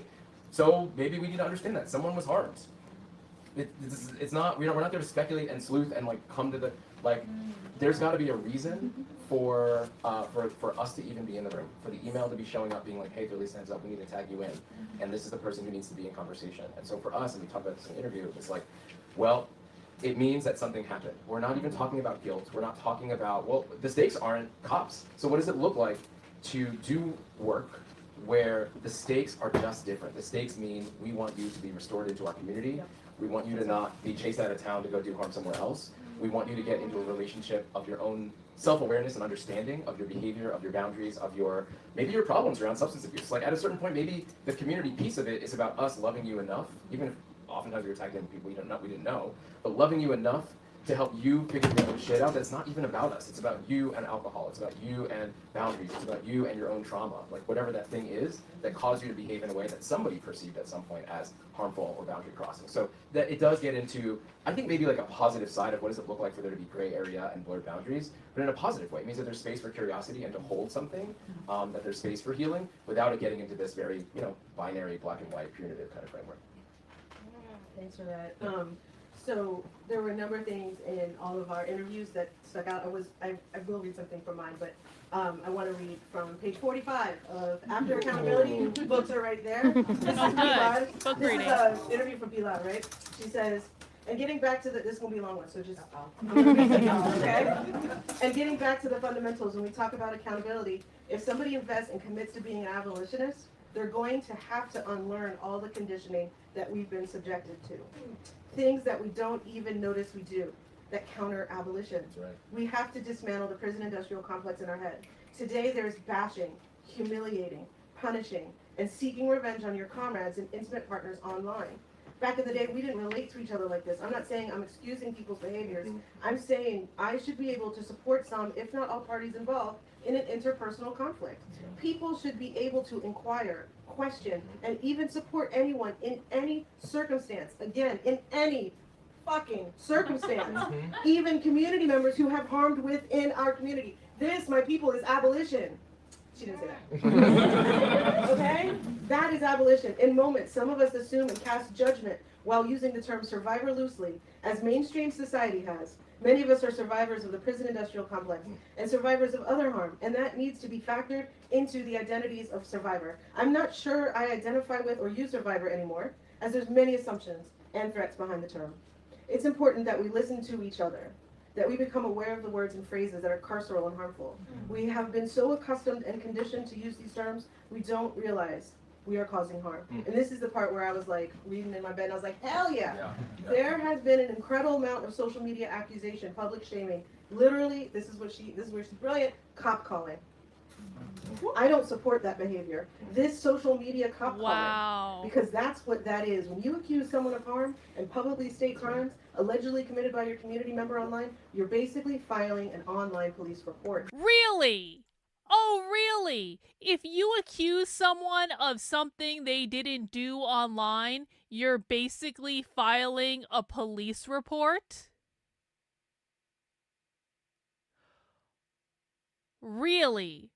Because I'm old enough to remember about an hour ago when we literally looked at Emmy O'Brien's posts accusing me and my community of enacting violence against they, them from watching their videos on the fucking internet. I am old enough to remember when that is exactly what Emmy O'Brien did to me. So are we saying that Emmy O'Brien still has a carceral mindset and is using the police to enact violence against us? I think we've never been cruel to they, them. We could be way more cruel to the Emmy. I promise you, I could be way more cruel to you, girl.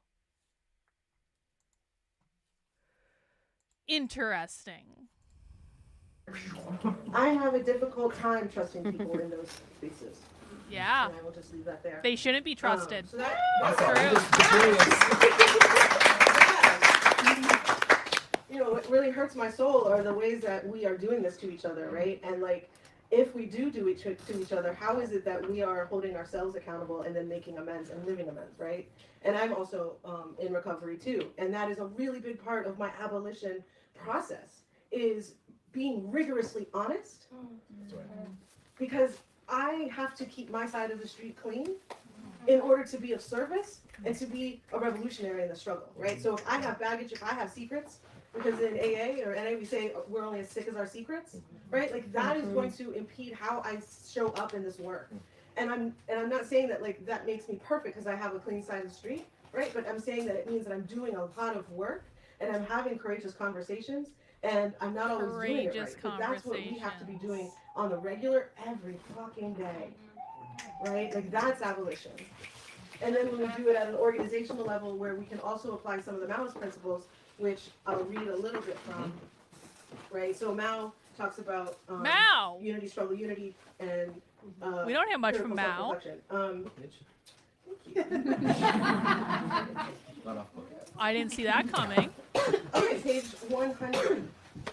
So Max asked me, can you say a little bit more about what a Mao is and these systems you set up? Because I'll just say I wasn't involved in the direct organizing and local chapters in critical resistance. A lot of the work I did was like behind the scenes system building, helping to build an organization that grew out of a collective, right? Like how do you know this, like Max Weber, how do you bureaucratize charisma? How do you take a moment and then try to create an organization that mirrors what it is that you're trying to fundamentally envision in the world, which is a non-hierarchical way of moving with collective decision making, that also can be nimble.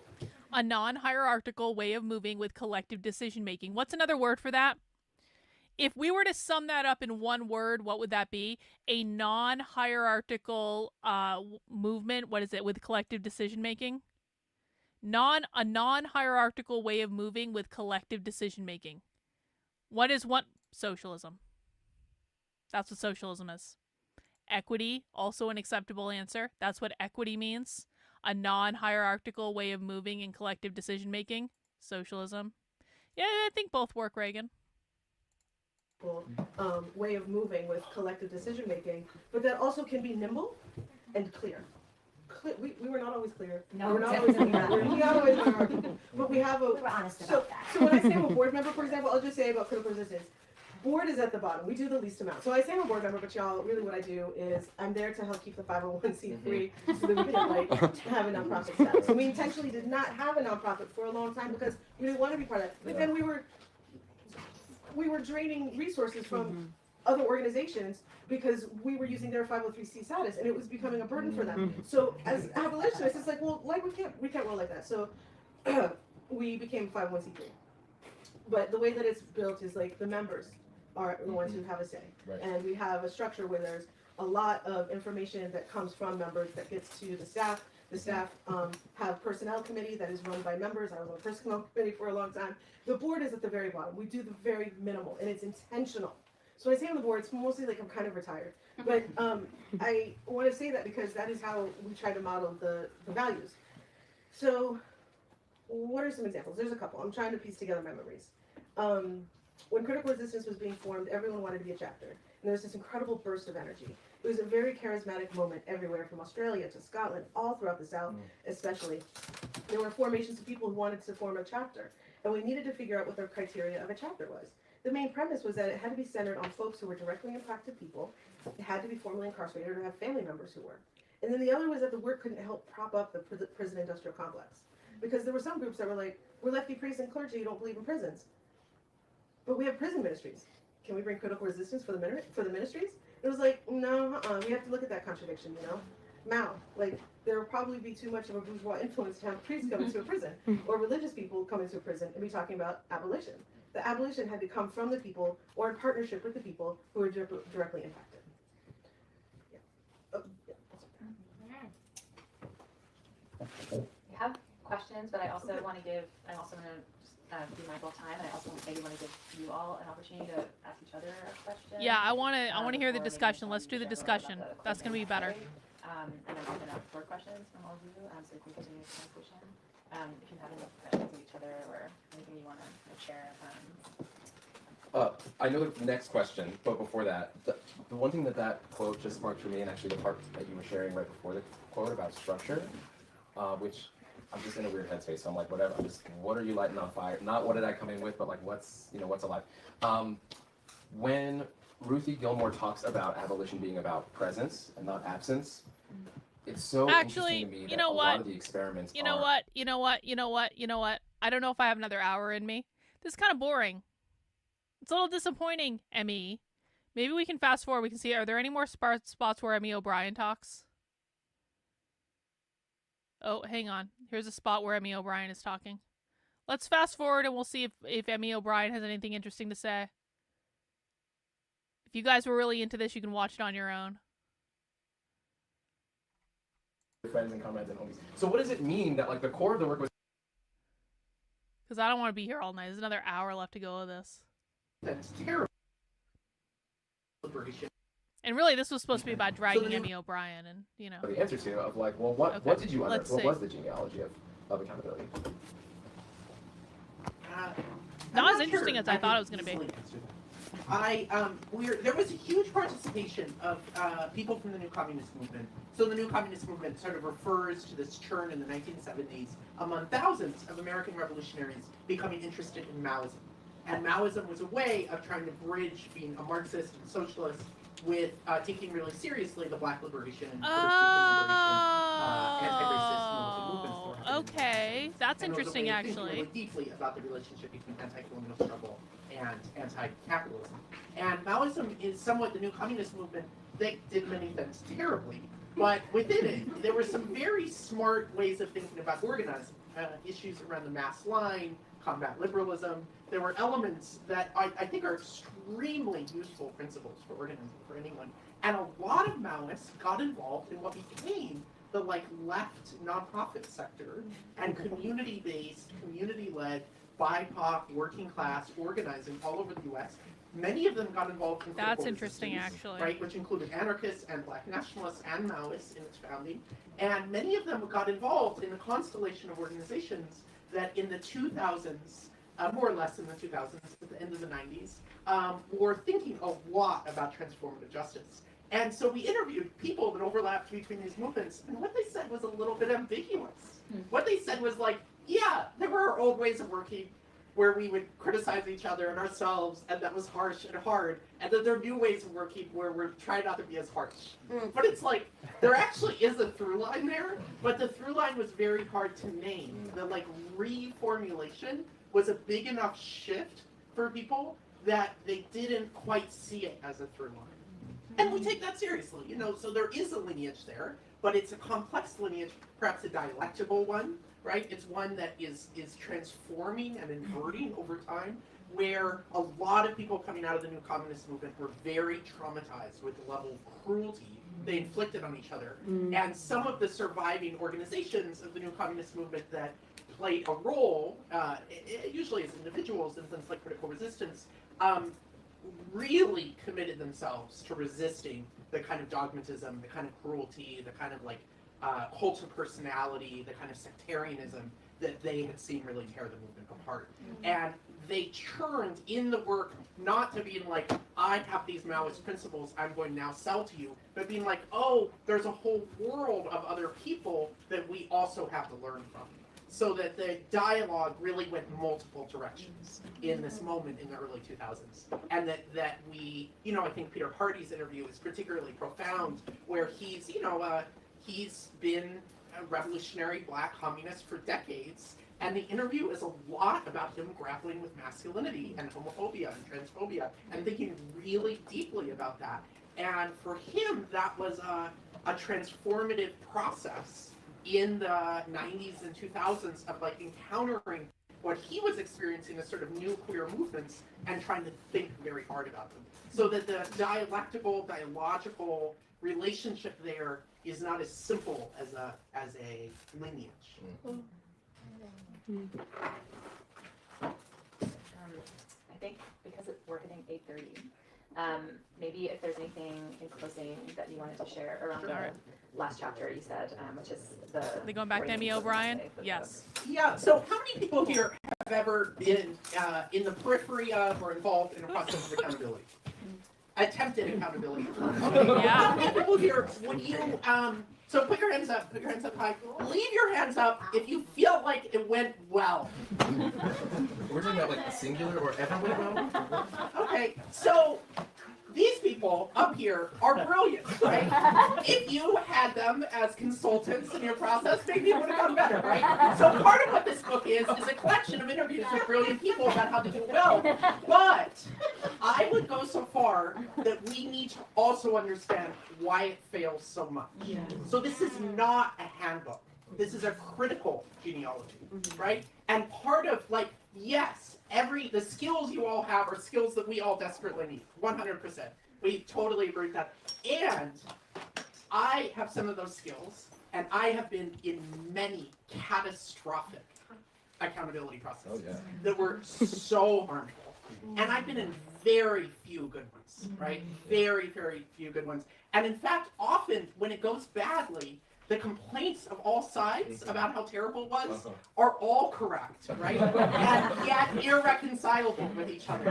And I think actually that when you encounter that kind of bypass in thinking, it becomes clear that something needs to shift in how we understand it. And so a lot of our interviews, there's a tension between like, I've learned how to do accountability well, and why is it we don't know how to do accountability well? And that tension is there in a lot of the interviews, and the discussion here has kind of emphasized the well part, but your all experience and mine kind of emphasizes the like, why haven't we learned part?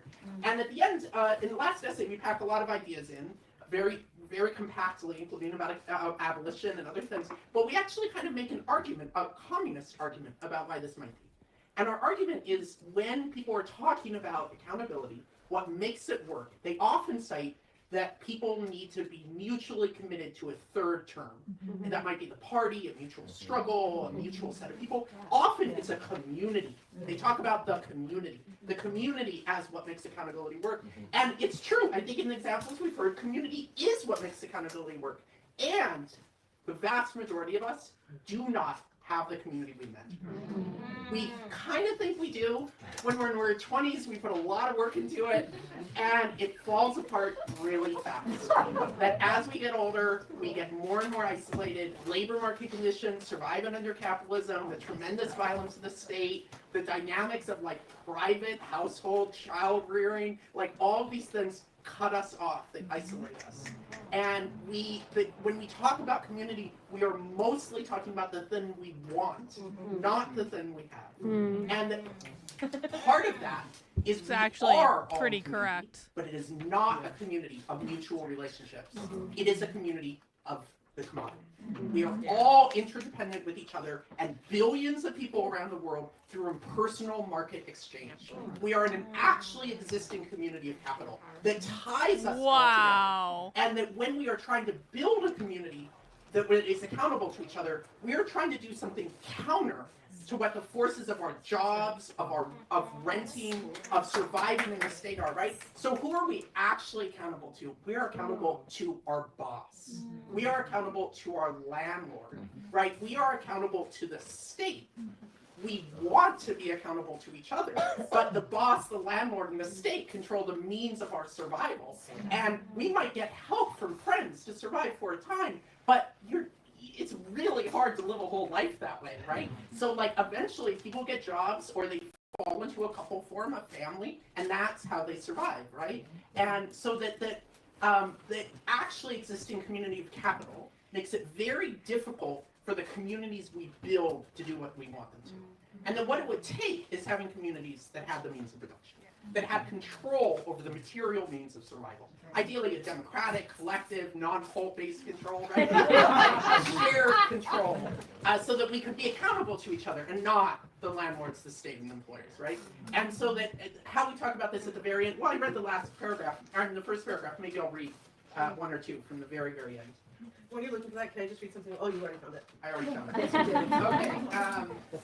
Often when we speak of community, we are also speaking of our own hopes for what the world can be. Though we may be mistaken about the resilience or depth of our current social relationships, we are speaking of a fantasy that expresses our political desire. Community at its best is our aspiration for genuine interdependence, mutual effective care, and a shared collectivity of human flourishing. We speak of community as if it has already arrived, as if it is at hand.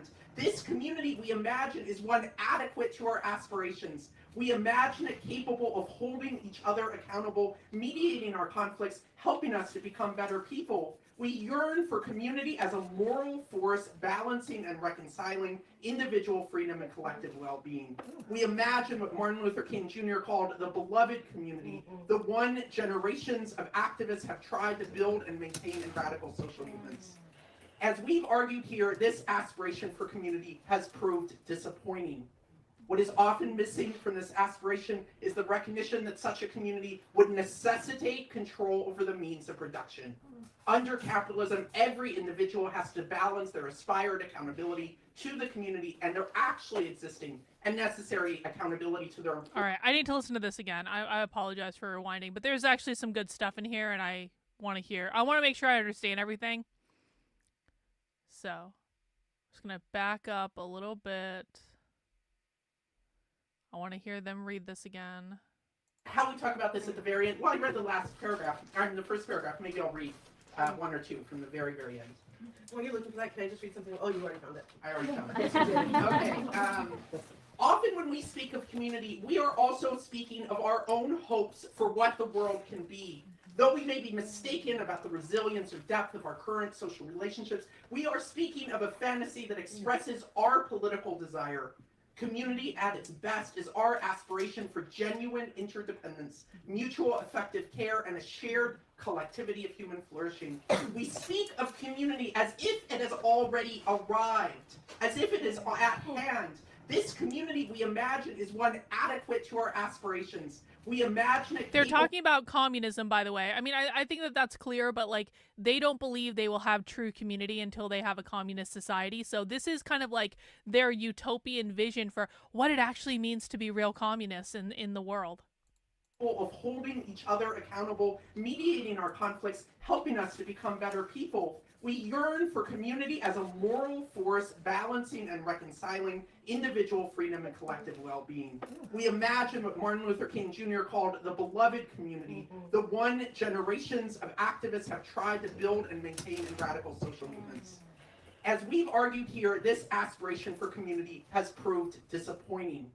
What is often missing from this aspiration is the recognition that such a community would necessitate control over the means of production. Bing. Under capitalism, every individual has to balance their aspired accountability to the community and their actually existing. We cannot have true community as long as capitalism exists, so therefore we need to abolish capitalism to create true community. And necessary accountability to their employer and to broader market demands.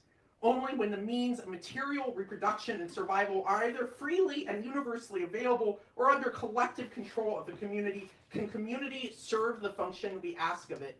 A true community, a community that meets the aspirations placed on the phrase a beloved community, could only exist under communism. Oh! The realization of our hopes for community could only be communism. Yes.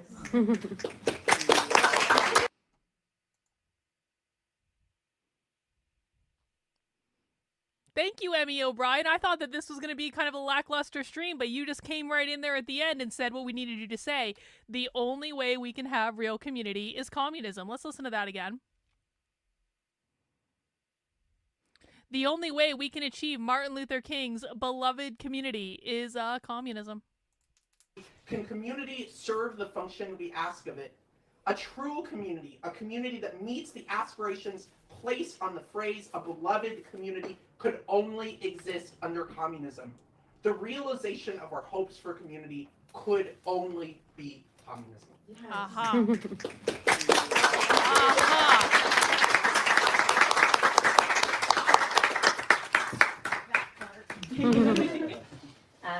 I think maybe we can open up to a few questions, and then we'll also have some time to just kind of Questions more heavily afterwards. I can't do it, guys. I can't do it. I gotta go. I think we got a good clip at the end there. I think that's good. I think that's good enough for today. I will be back tomorrow. We might be watching queer porn tomorrow. We might not be watching queer porn tomorrow.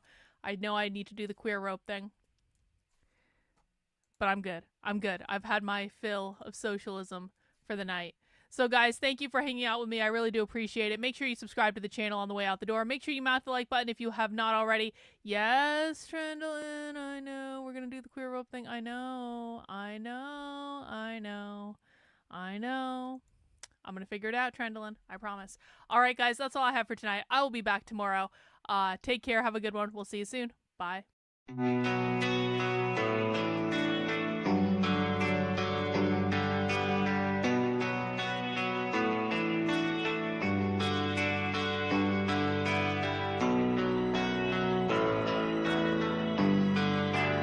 How are you feeling? How long have you been here? 3 months, May 17th. And what brought you? That's difficult to answer.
eventually resulted in your being here in the hospital.